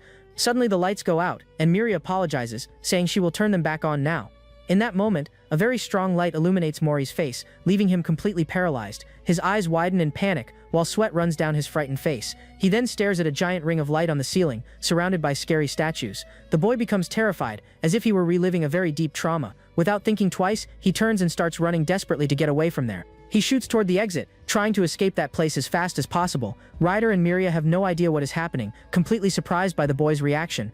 The little one runs past a tall and shadowy figure without even looking back. But in his haste, he ends up tripping badly and falling hard onto the stone floor. Fallen on the ground, he looks up with an expression of pure terror on his face. The figure is revealed, and it was just one of the attendants with a lamp head. Seeing the scene, Ryder runs shouting Mori's name, desperate about the situation. The robot shouts, warning that if Ryder goes out now, he will be discovered. But he doesn't care about the warning and shoots outside, running through the futuristic city. With a serious face, he only thinks about reaching Mori before something bad happens. In that moment, a city security drone appears, doing its routine patrol. The robot's light turns red, indicating that it detected an intruder in the perimeter. The reflection in Ryder's eye shows that he realized he was spotted by security. Suddenly, Miria grabs him from behind, pulling him with surprising strength. She then holds him and extends her hand, seeming to use some kind of power. The scene shifts to a cosmic space, with Mori floating among magical blue flowers. Back in the store, Ryder shouts Mori's name, who finally wakes up from the trance. Worried, they ask if he is okay, and if he hurt himself anywhere during the fall. The robot warns that his pulse is racing, while Ryder examines him desperately. With his eyes full of tears, little Mori begins to cry, unable to stop. Using her power, Miria transports all of them back to a safe and dark place. The scene darkens, and the image shifts to his tiny hand holding one of the letters he received. Back in the room, the little boy now sleeps peacefully, with both of them taking care of him. Miria becomes thoughtful and comments that the problem doesn't seem to be just because of the light. Ryder agrees, explaining that the light from his weapon is much stronger and never caused this. The robot reminds them that even when Ryder set everything on fire, Mori didn't have this reaction. She then reveals the reason they use more candles than electric light in the mansion. She explains that it was because of the records, which said that Mori's friend used candles. The robot confirms, showing that Mori reacts to spotlights, and Ryder remembers the cave. In that moment, he realizes that the store light was also a very strong circular beam, right? Miria becomes thoughtful, understanding that the circular light was the cause of all the panic. The scene changes, and we see the trio researching ways to help Mori with his trauma. They gather to read a book, trying to find a solution to the little boy's problem. Meanwhile, little Mori stays on the floor drawing, completely unaware of all the confusion. At night, the maids take Mori to a dark room, carefully surrounding the boy. The boy sits on the floor, and the servants prepare a shadow play for him to watch. Then the robot begins telling the story of the three little pigs, starting the show. Little Mori pays close attention to the story, his little eyes shining with curiosity. The story continues, saying that in the forest also lived a very clever wolf. The wolf then watched from hiding, while the pigs built their own houses. Hidden, Ryder observes the whole scene with a little smile, finding the situation funny. The scene changes, and he asks what a shadow play is, not understanding the plan. Miria then explains that they will start with a square and safe beam of light, and little by little, they will switch to circular light, while Mori gets distracted with the play. Back at the theater, the little boy watches the play, seeming much more comfortable now. The light becomes circular, with Ryder and Miria making the shadows of the wolf and the little pig. Thus, they create happy memories, and Mori is left with his eyes full of emotion. The robot then stops the reading, and says that he has one more thing to show. He reveals a drawing that Mori made of the three of them, looking like a family photo. The little machine remembers when he drew that, and becomes a bit embarrassed. The story shifts, and the robot narrates that the little pigs decided to work together. The robot continues, saying that they agreed on the budget and the construction area, and with the builder's experience, Ryder understands nothing about that story. They then build a superhouse to fight against the wolf, leaving Ryder shocked. Mori is left open-mouthed, totally impressed with the twist in the story. The little boy then lets out a delighted laugh, having lots of fun with the play. Ryder stares at the scene, still unable to believe what he just watched there. Miria is also left open-mouthed, surprised by the boy's positive reaction.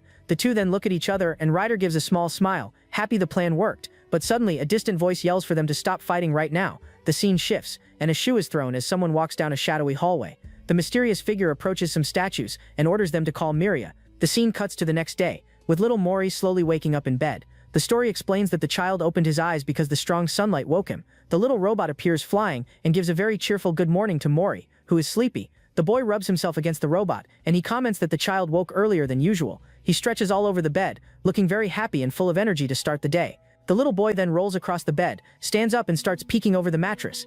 With his big eyes, he stares at something on the other side of the room, very curious. He then begins crawling across the bed, heading toward what caught his attention. But suddenly he finds an obstacle in the way and becomes a bit confused. It was Ryder, who hugs him and asks to sleep just 10 more minutes, very sleepy. The little one then gets off the bed, letting the demon rest a bit longer in the room. He goes to the door and Ryder wakes up grumbling, not understanding what's happening. With his yellow boots, the little boy leaves the room and begins exploring the hallway. The maids find him and ask if he slept well, worried about the boy. One of the servants gets startled and warns him that it's dangerous to run around alone. But he doesn't listen and opens a door, entering an unknown room of the mansion. He reaches his tiny hands out and finds Miria, who welcomes him with open arms and a smile. The story explains that it has been a month since the child began living there in the mansion. The scene shows his little feet covered in flour, indicating that he got into trouble. He then throws the flour into the air, making a huge mess and having fun with it. One of the maids screams in despair, because she had just cleaned that entire hallway. The little robot then asks Mori if he is hungry, and the boy nods his head. Suddenly, several maids appear at the door, shouting if he is really hungry. The robot then activates a filter, and the boy begins to glow, looking irresistible. Seeing that scene, the servant becomes shocked and wide-eyed, not knowing what to do.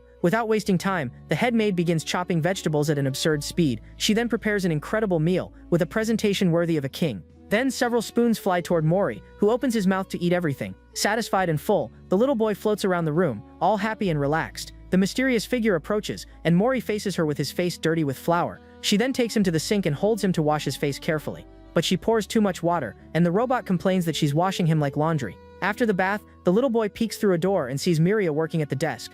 She looks like a true goddess, with a radiant aura and elegant posture. With shining eyes, Mori becomes enchanted by her beauty and dedication. Ryder arrives and praises the boy, calling him a very diligent and studious student. The scene shows Miria and Mori sitting on the floor, surrounded by drawings and books. Ryder then asks what the two are doing, and she explains that they are copying words, but the robot warns that all the drawings are wrong, leaving Ryder embarrassed. Miria defends the drawing, and the robot says her judgment is also being influenced. The little boy then grabs the book, and the robot offers to read the story to him. He begins reading about a phenomenon called pyrop, and the boy pays close attention. Ryder explains that he already talked about that before, but doesn't know all the details. Miria then explains that when the lifespan ends, the cells prepare to return. She continues, saying that they can divide from one to one, or from one to many. The woman reveals that she came from the judge's fourth finger, and that Shalom is probably the first. She then smiles and asks if the explanation isn't a bit difficult for Mori. The two observe the little boy, who glows with a yellow light, looking focused. Suddenly a person enters the room shouting, with a panicked expression. It was one of the servants, yelling that Mori was scribbling on the wall again. He then hands a cloth to the boy and tells him to clean the whole mess himself.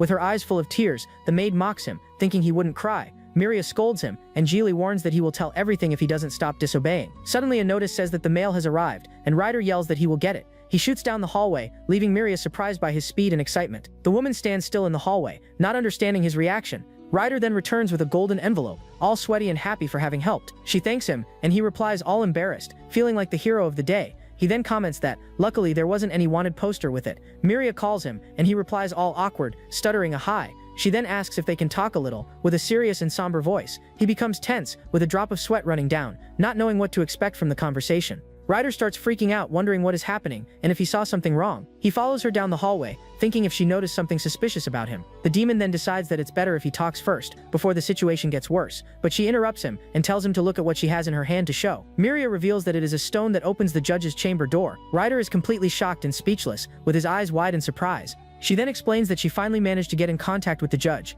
Ryder becomes paralyzed, with rain falling in the background, reflecting his despair. He stutters the judge's name, sweating cold with pure fear of what may happen. The demon wonders if she reported him, and how long she has known everything. But Miria surprises him, asking if he has ever thought about joining her organization. He becomes completely confused, not understanding anything she is proposing. She notices the confusion and asks if it was too sudden, leaving him embarrassed. Miria then explains that she asked the judge to make Mori an official member of the group. She continues, saying that although she has no news from Shalom, they will probably like it.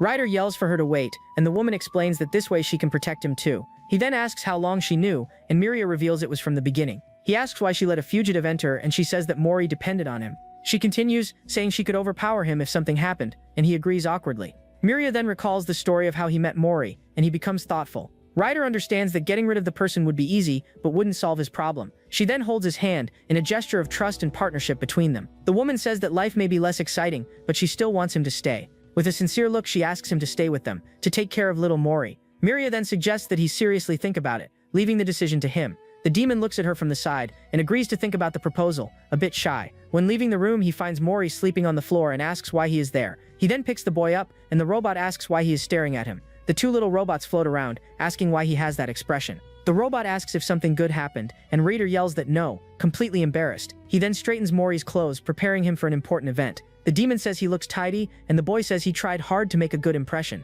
The scene changes, and the maids gather around Miria, all nervous and anxious. Mori approaches Ryder, who is sitting on the floor, looking a bit tense. The demon stares at him with a serious look, as if he were about to say something important. Ryder then calls Mori, who turns immediately, paying attention to his friend. He offers to take care of the boy's bag, and picks the object up to take a look. He takes the crystal out of the bag and warns that he cannot go with the boy. Ryder then places the necklace around Mori's neck, with a very serious expression. With a smile, he says that he will be nearby, trying to reassure the boy. Mori holds the crystal tightly, looking more confident and ready for whatever comes. Miria warns him that he can postpone if it seems difficult, and asks if he will be okay. The two then look at each other, in a moment of tension and shared understanding before the meeting. The woman throws the stone upward, and it begins to shine with a golden light. A black portal appears in the middle of the room, and everyone gathers around, ready to go. Miria explains that she needs to go ahead, and asks the two to wait and follow the plan. With his little yellow boot, the boy takes a step forward, ready to enter the portal. He then enters the portal, crossing the dark barrier with great courage. The scene cuts, and the little boy finds himself in a dark and imposing room with two statues.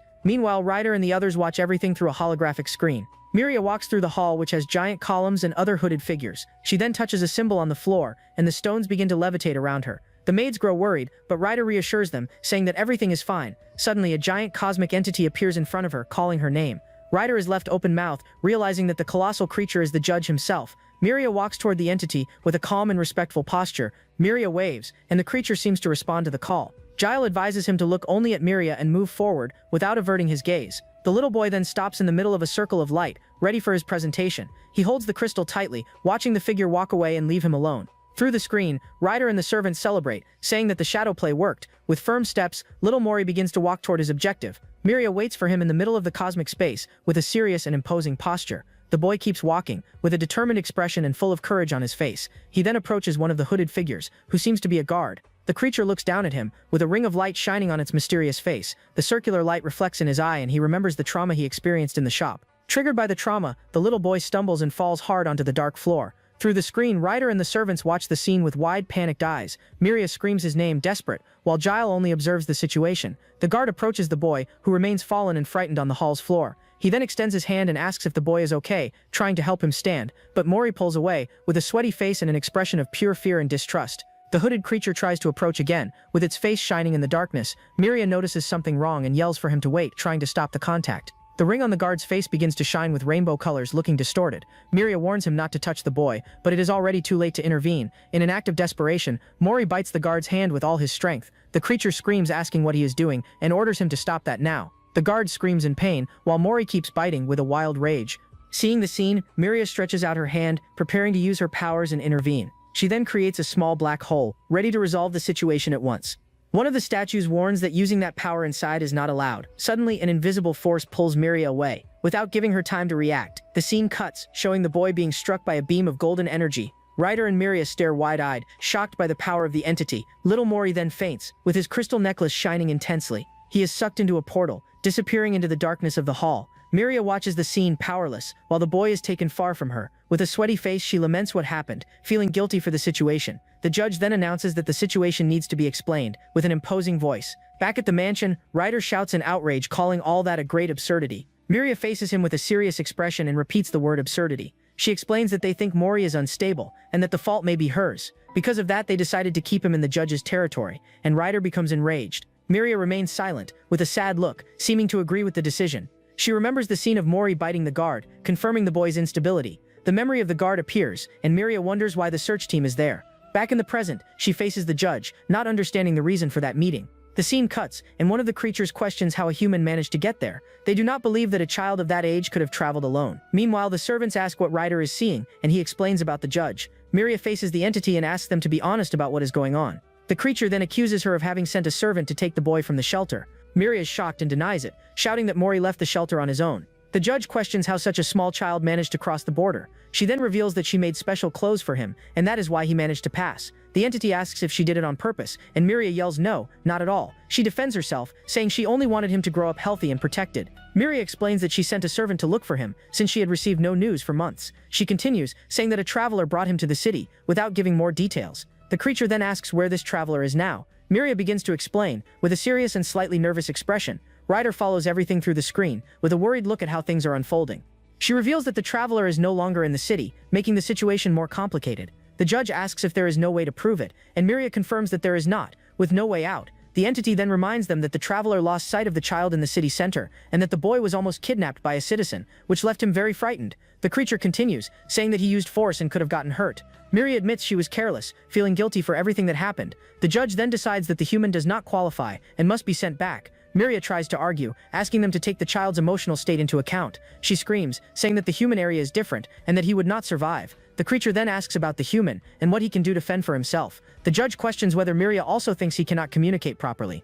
She then defends Mori, saying that he can express his emotions clearly. The entity says it will consider it, and that the judge will prioritize his happiness. After the tense meeting, Miria prepares to leave the judge's chamber, very tired. But suddenly a shadowy voice calls her, coming from a dark and mysterious mist. The scene shifts, and she floats through a cosmic space with cities hovering in the background. A powerful voice declares that that is an order from the judge, and the scene focuses on her and Mori. In a vision of the past, she offers a book to the little one, and hugs him tightly. The voice asks whether she will endure the end, since they do not live forever like she does. The memory then reveals Miria crying as she embraces a person with white hair.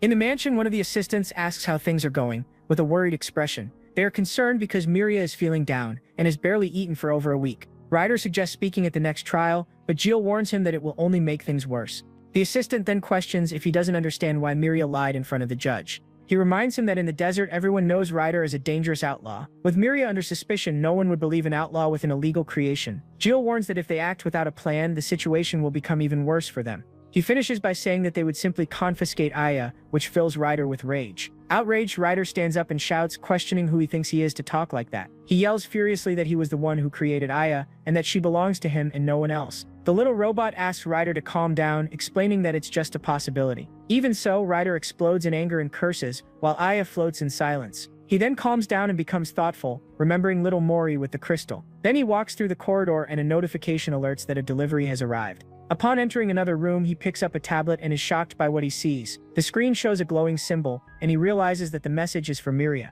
Without thinking twice, he bursts into her room and shouts Miria's name. He shows her the document and warns that it's the response to the request she sent. With the news, Miria stands up in shock, unable to believe what she just heard. The servants prepare a basket with Mori's favorite things, all very excited. Miria turns to the servants and thanks everyone for their help and kindness. With a determined look, Miria summons the stone that opens the portal to the judge. The black portal appears in the middle of the room and they prepare for the journey. Ryder and Miria enter the darkness, ready to face whatever lies ahead. On the other side, two guards receive them, informing that they are there to escort them. The guards guide Miria through the darkness, and she faces them with determination. With a serious look, the scene reveals that they are arriving at a dark floating city. They travel on a ship, and Miria sits in silence throughout the entire trip.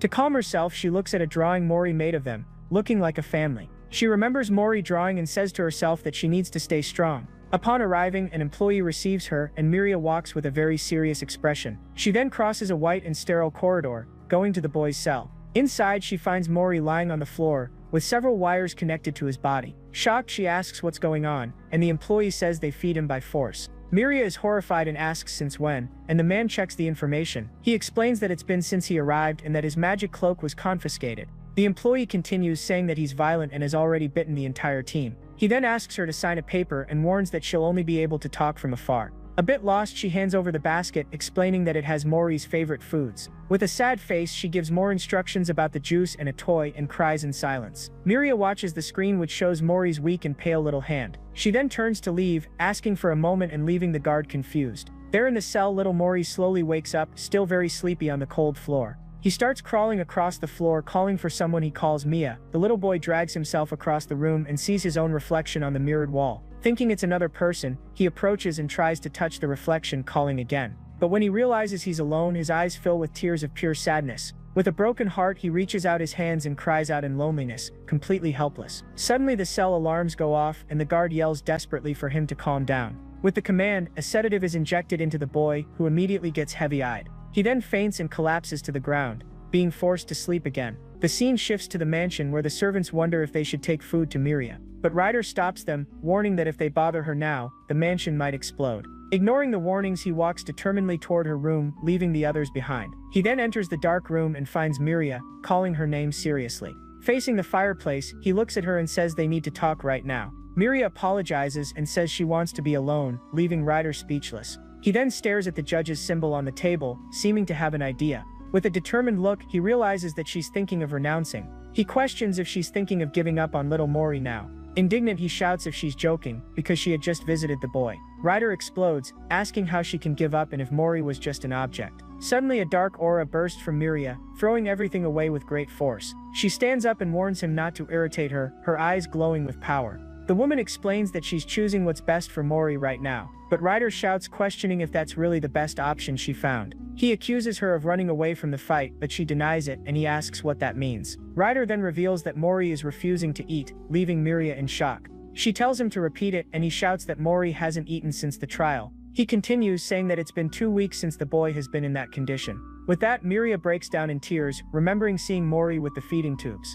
In a flashback, Miria admits that she was greedy for not sending Mori back. She explains that she wanted to create a connection so they could stay together longer. With a sad look, she confesses that the feeling of having him around was just too good. She thought Mori would be happy, but now she wonders if it was all just for her. The woman realizes that the more she fights, the weaker Mori will become. With a trembling hand, she fears that Mori might get sick because of all this. With tears filling her eyes, she despairs at the possibility of him dying. She then thinks that, for his sake, maybe the best option really is to give up. But suddenly Ryder grabs her by the shoulders with an expression of pure fury. He shouts, calling her an idiot and telling her to stop saying weak things. Ryder reminds her that she seems to have forgotten a very important detail. He yells that Mori is too small to handle all of this alone. Confused, Miria asks what he means by that, not understanding the logic. He continues, explaining that any mistake could be fatal for such a fragile child. With anger and frustration, he shouts that he's talking about Mori himself. He continues, saying that even for him it was hard to cross all that distance. With that tiny body, Mori crossed everything just to find Miria.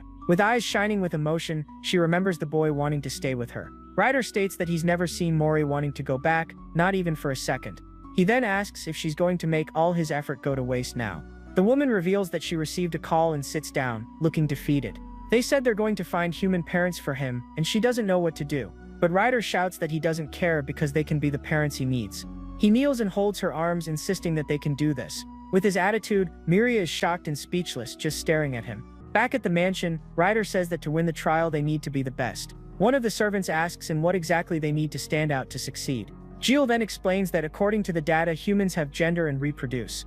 Apparently the best situation is when 2 adults get married and raise a child. And these 2 people are called a couple or simply the child's parents. Ryder processes the information and has a very thoughtful expression on his face. With that, he declares that now the 2 of them are officially a couple. Miria feels embarrassed and repeats the word couple, as if she can't believe it. Meanwhile, Jill gets irritated and a servant wonders if he's angry about the idea. The robot asks which one of them he wants to be, father or mother, leaving Ryder thoughtful. Aya warns that most children prefer the mother and Miria decides she'll be the mother. Ryder asks if they can't be 2 mothers, and the robot says it should be fine. One of the servants suggests that they could emphasize being strong since humans like to fight. But another says that humans also measure strength by wealth, which makes Ryder confident. The little robot then asks if Ryder isn't broke, leaving him embarrassed. Irritated, he starts arguing with the robot and Miria asks if there's anything they can prove. They then decide to prove that they care more about Mori than anyone else. A servant says he's hugged Mori about 600 times, showing all his affection. Another says that Mori has stepped on him about 400 times, shocking the others. But one of the servants becomes sad, thinking he only scolded little Mori. Regretful, the servant shouts that he should have let Mori draw on the walls. The cook brags, saying that she did her best and that he never left leftovers. But Miria interrupts her, warning that the food was sent back because he didn't eat. They then wonder if they have all the shelter's data, but the communication was bad. One of the servants reads an old book, trying to find some useful information about humans. The conclusion is unanimous. They simply don't have enough information to help. With time running out, one of the servants worries about what might happen. Miria then stands up and says she needs to find Shalom no matter what. The others panic because he's not answering and she wants to go uninvited. Jill scolds her, shouting that the idea is too dangerous and that she can't go. But Miria explains that Shalom is the one who understands humans the most among all of them. Besides, Mori was found near his domain, which could be a clue. One of the servants stammers, saying that the place where Shalom might be now is, with a serious look, Miria finishes, saying it's the so-called playground. She explains that it's a space created by Shalom, the most peculiar of the seven. The narration explains that Shalom used all his power to create this space. Jill warns that it's not that simple because entering without permission can lead to madness. Besides being dangerous, they don't even know exactly where Shalom is inside the playground. But Miria doesn't care about the risks and says she still needs to go there. Ryder then gets excited and tells them to get ready to go as soon as possible. She asks if he's going too, and he confirms, saying they can't wait any longer. With a thumbs up, he declares himself one of the mothers, leaving everyone speechless for a moment. Miria then teases him, saying that he was never in his right mind anyway. Jill asks for permission to go along, promising to ensure his lady's comfort. But a servant questions whether the two will be useful, and Miria says that with her power, yes. Jill asks Ryder to lead the way, and the demon immediately agrees to the mission. The servants then prepare everything, handing a mysterious box to Jill. The servant laments, saying he never thought he would see a fragment of a star being used. The woman reveals that the crystal will take them where they want to go, and she breaks it. With the shards falling, she warns that they don't know where it will open, and asks them to stay close. A portal opens in the mansion, and Ryder watches from afar before entering. They are thrown into a dark space and fall toward an unknown planet. Ryder screams in fright as they plummet from the sky at high speed. The group then lands with a thud on the sand of a dark and desolate beach. Once on solid ground, Miria and Ryder exchange a look, ready to begin the search. The landscape is immense, with black cliffs and a gray, turbulent sea. The journey begins, and they walk along the beach and through green, rocky fields. The scene shows the trio advancing through a grassy field, with Aya leading the way. They arrive in a dark forest, with ancient ruins and a very sinister atmosphere. The group continues traveling through varied landscapes, from mountains to underground rivers. The journey takes them through foggy forests with strange, colorful mushrooms. Ryder feels confused by the environment, not understanding what's happening around him. Then he gets startled by a giant skeletal creature hanging from a tree.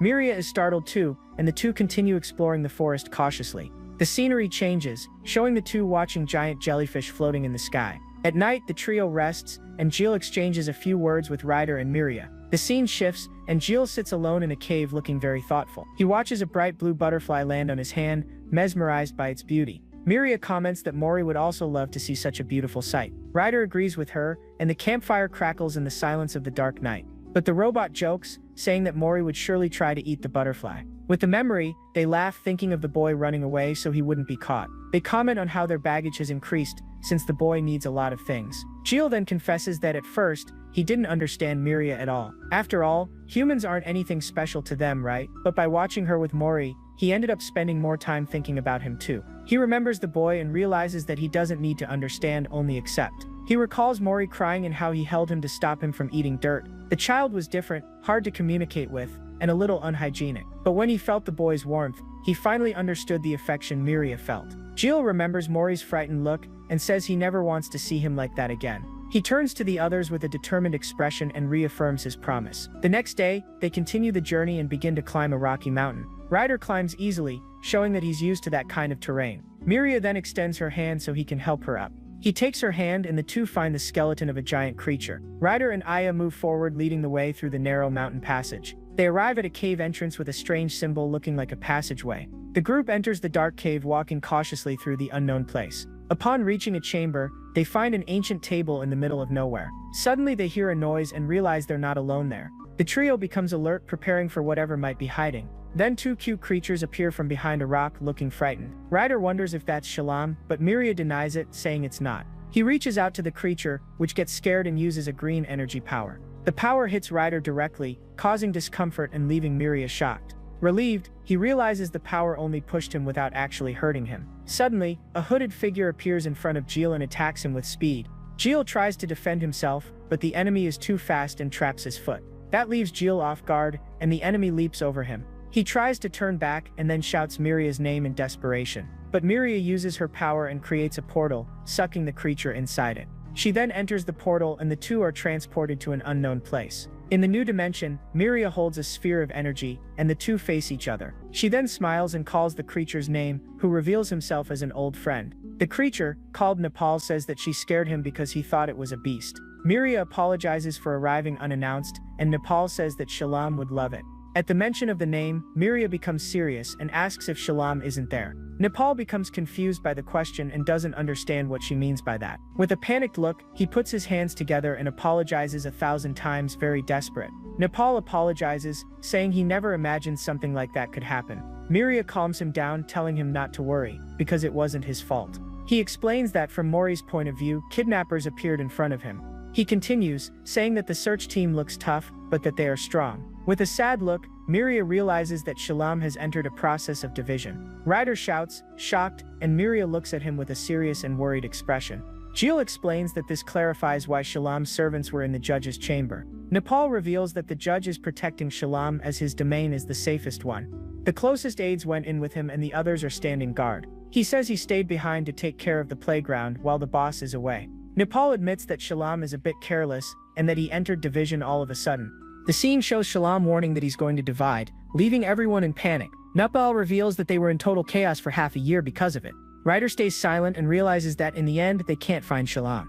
The scene cuts, showing Miria clenching her hand tightly, full of frustration. Nepal laughs and says the mood got heavy, suggesting they go for a walk. Miria tries to refuse, but Nepal insists for her not to be like that and to accept the invitation. He says that Shalom collected many interesting things and starts showing the place. He shows miniatures of creatures and even a space that recreates the Mesozoic era. Suddenly he mentions an archive room with data about humans, and Ryder interrupts him. Excited Ryder and Miria ask if they can see the room, leaving Nepal surprised. He gets happy and says they should have said so earlier, because Shalom would love it. Nepal complains that no one's interested, and that even the judge avoids the place. He explains that it wasn't a priority but that Shalom felt pity for humans. The assistant says that all the actions of adults are inherited by the younger ones, and that the path his master chose was to watch over the little ones within his reach. Miria then concludes that it's their duty to continue Shalom's work. Nepal opens a golden portal but warns that it won't be easy to see. Miria and Ryder look confused, not understanding what he means by that. The scene cuts, showing a strange place. Miria looks at the location with a serious gaze, trying to understand what's going on. Ryder wonders what that is and sees a giant black hole in the middle of the room. He gets confused, and Miria explains that everything there is data collected by Shalom. She says that all the information about the things he likes is stored there. Nepal reveals that they gave up trying to organize everything millennia ago, and that's why it's like this. Miria warns that they need to find the records about humans, especially about mothers. Ryder complains that it will take a year to classify everything, but the trial is the next day. Akshay then offers to try, but Ryder forbids him from overloading again. The robot begins charging, and an old memory of his creation is activated. The memory shows Ryder welcoming little Acha, his new companion. Ryder asks the robot how much power they have, and Miria looks confused by the question. He then asks to borrow the amplifier, and Nepal says there's no way to use it. Even so, Ryder insists and tells Acha to let him try to classify the data. Miria shouts no way because he can't overload himself again. Furious, he reminds her that the probability of damage is over 88%. Ryder continues scolding, but Acha interrupts him with an unexpected question. The robot asks why Ryder created him, leaving the demon speechless. He questions why he was given a name and even a smiling function if it was just for convenience. Ryder then turns his back and the scene shows him sitting alone in the desert. Acha asks again, and Ryder answers that it's because he seemed convinced. Acha says he can only classify a small portion, but that it will be useful. With the overload warning, he says goodbye and says he's leaving the rest to them. The robot dives into the black hole and asks them to bring Mori back. Acha begins reading the information and an intense light illuminates the entire place. The others watch as Miria uses her power to assist in reading the data. The screen displays various information about humans, animals, and Shalom's universe. The robot focuses on the data about humans, searching for anything that might help. He analyzes data about family, child rearing, and the meaning of happiness. Suddenly, a danger warning appears on the screen, and Miria becomes alert. Ryder shouts that it's too much and tells the robot to stop, but he continues the analysis. Acha says he can keep going, and a memory of him with Mori flashes on the screen. He remembers when he met Ryder and declares that he belongs to Mori. The robot then finishes the report and the energy starts becoming unstable. A burst of light happens and Ryder shouts Acha Aya's name in despair. The robot flies toward him, and Napal yells that it's dangerous to get close. But Ryder catches him, absorbing all the energy coming from the little robot. With the energy overload, the demon writhes in pain but holds on firmly. He keeps absorbing the power and his body glows with an intense blue light. With his hand extended, he manages to control all the energy around him. The scene shows Ryder staring at his hand, now filled with immense power. Miria uses her power to help Ryder control the energy he absorbed. With his body glowing, he pushes himself to the limit not to lose control. He then fires the energy at the ground, creating a crater and releasing the excess. Exhausted, he shouts Acha Aya's name and holds him carefully, deeply concerned. Ryder looks at the damaged little robot, who seems to have shut down after the effort. He kneels holding Aicha with both hands, looking deeply shaken. He shouts to Miria asking if she got the data and she confirms. Back at the mansion they connect Aicha to a computer to try to fix him. The two work together using the mansion's technology to restore the little robot. Energy flows through the cables and the silhouette of Ryder's motorcycle appears in the hologram. With the work done, Ryder watches the screen with a determined and hopeful look. Thus, some time passes. On the library floor, several books and candles create a study-like atmosphere. Miria finds Ryder and asks how Aicha is, worried about the little robot. He explains that if Aicha turns on, he might not have any old memories left. Miria feels sad, but Ryder comforts her, saying he believes in that boy. He sits on the floor and the two remain silent, waiting for dawn. They then start analyzing the data and realize that the amount is enormous. Ryder wonders what exactly a mother is, and Miria says it's a symbol. He questions whether the mother they propose can really fulfill all the functions. Miria says that in the past, the mother was seen as a star by humans. She doesn't know if she'll be accepted, even if she imitates all the mothers in the records. Hoping to find Mori's mother in the records, she laments the failure. Miria says it's possible, but if the judge hasn't searched, there must be a reason. Maybe she isn't alive anymore, or perhaps she couldn't accept Mori after all. Suddenly, Miria shows a stuffed animal and says it's supposed to be a puppy. Ryder laughs and says it doesn't look like one, but she asks him to look closely. She saw that puppies are the gifts children like the most to receive. But since she didn't have much information, she could only make that with what she had.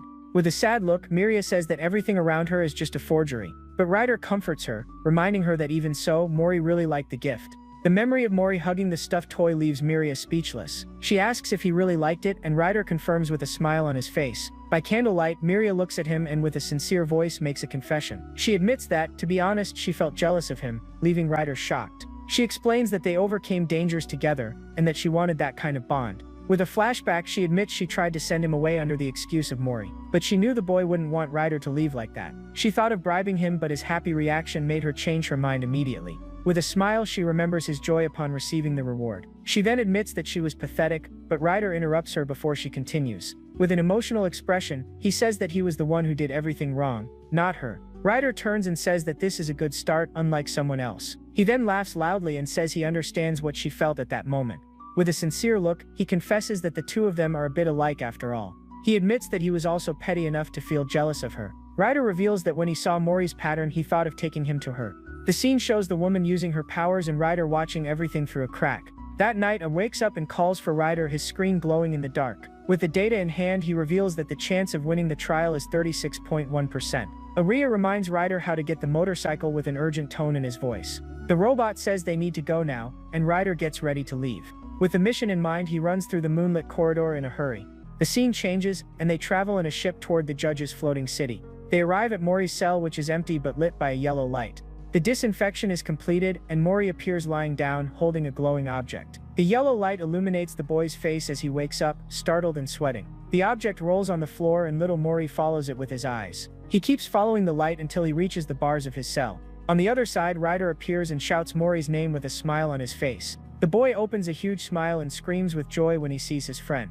Ryder asks if he missed him and Mori runs to hug him tightly.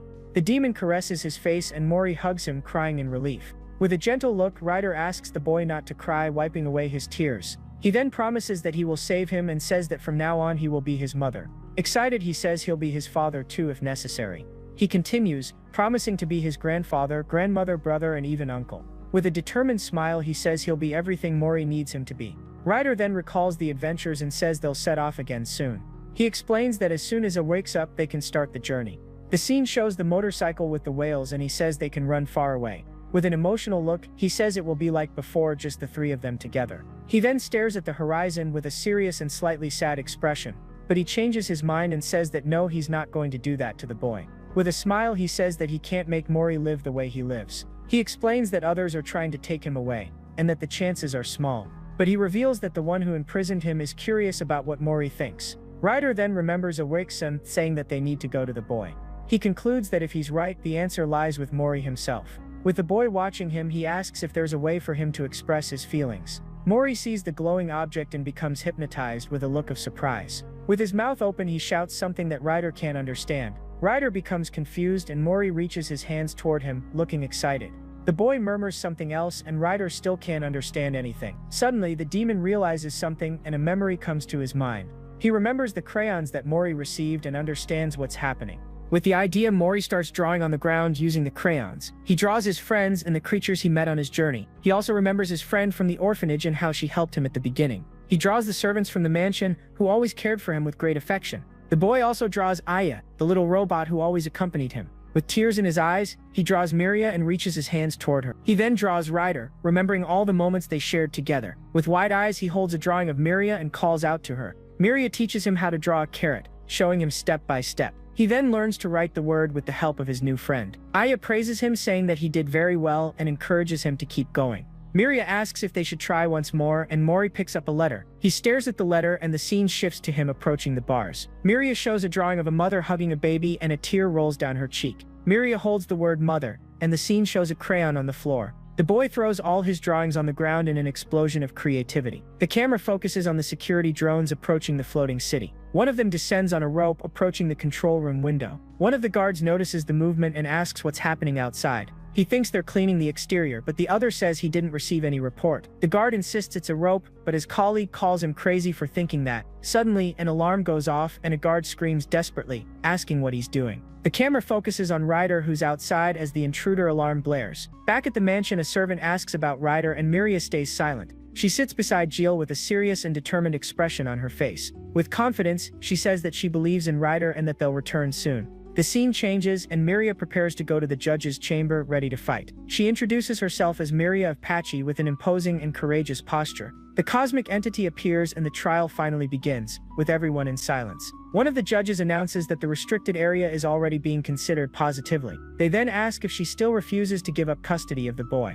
Miria answers firmly, saying that she won't give up unless Mori asks her to. But the judge questions her, saying that she can't educate a human like him. She admits that he needs education and that's why she contacted Shalam's shelter. The judge reminds her that the shelter's authority belongs to Shalam, who is in division. She replies that she knows that and that now the judge holds his authority. With a desperate look, Miria bows and begs for help, surprising everyone. The other judges are shocked by her action, not knowing how to react. One of them calls her shameless, but she continues, saying that Mori can learn there. She then shows a hologram of the shelter caregivers, explaining who they are. With an old drawing, she says that they're trying to protect many children. She defends the caregivers, saying that they carry Shalam's will. Miria explains that caring for living beings is difficult, and that everyone makes mistakes. She asks them to remember that they too have felt regret in the past. The woman recalls when they realized they were sacrificing creations in disputes. With a serious look, she says that the one who felt the saddest about it all was the judge. She turns to the entity and the scene focuses on the judge, in silence. One of the judges asks how she will prove that she can handle all the roles. She then uses her powers and several data projections appear in the room full of information. Miria explains that this is a declaration sent by the members of her team. She continues, saying that all of them volunteered to help take care of Mori.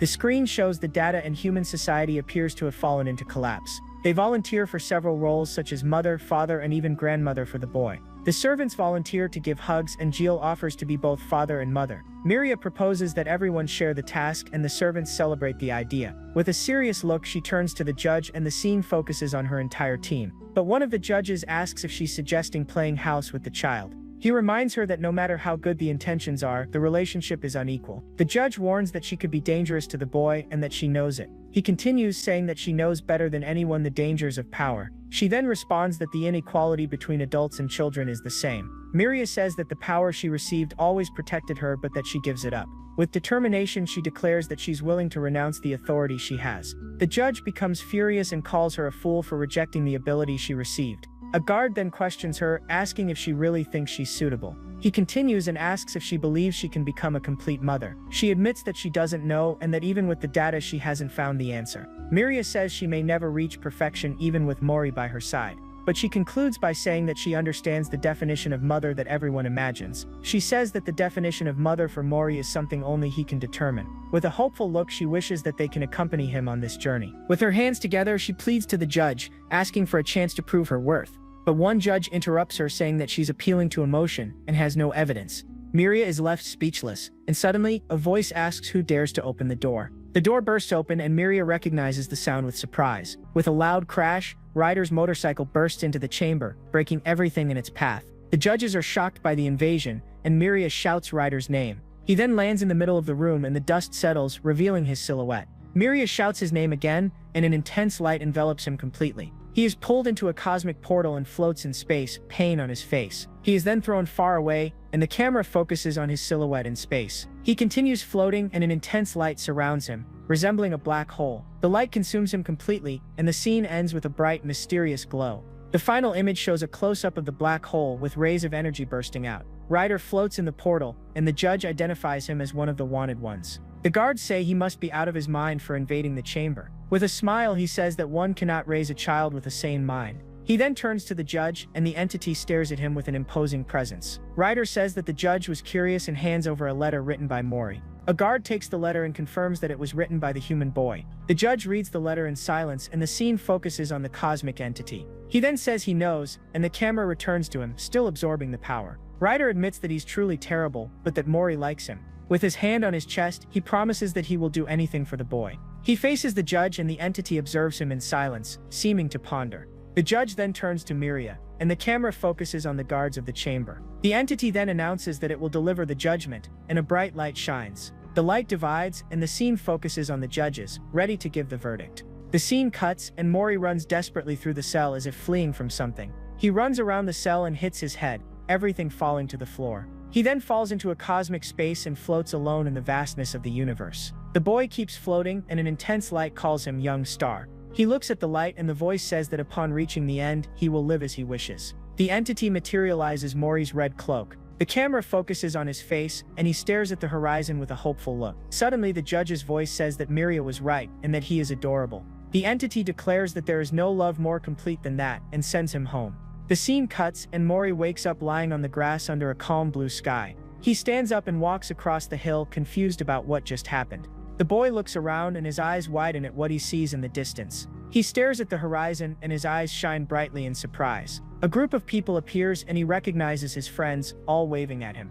They shout Mori's name, and the boy smiles widely, full of happiness. The scene focuses on a close-up of his face as he shouts with joy upon reuniting with his family. The scene shows several of Mori's drawings depicting his adventures and friends. A guard hands the drawings to the judge, who examines them carefully. He asks how they should record this evidence, and the entity appears thoughtful. The drawings show Mori with his new family, all happy and together. The judge then agrees, and the scene focuses on the drawings full of color and life. He says that the title "The Path to Find Mom" would be good. With a smile, Mori calls for his mother, and everyone is moved by the scene as he says his first words. Miria and Ryder exchange a look, and the family finally reunites in the field. The scene changes, and the camera focuses on the mansion window, with the sun shining. The little robot Aya is on a table, being repaired by the mansion's servants. He then turns on, and the story ends with the phrase, "And they lived happily ever after." Thus we conclude this magnificent story. If you liked this story, comment "Looking for Mom." Also comment on any work you want to see here on the channel. For now, that's it. See you later, everyone.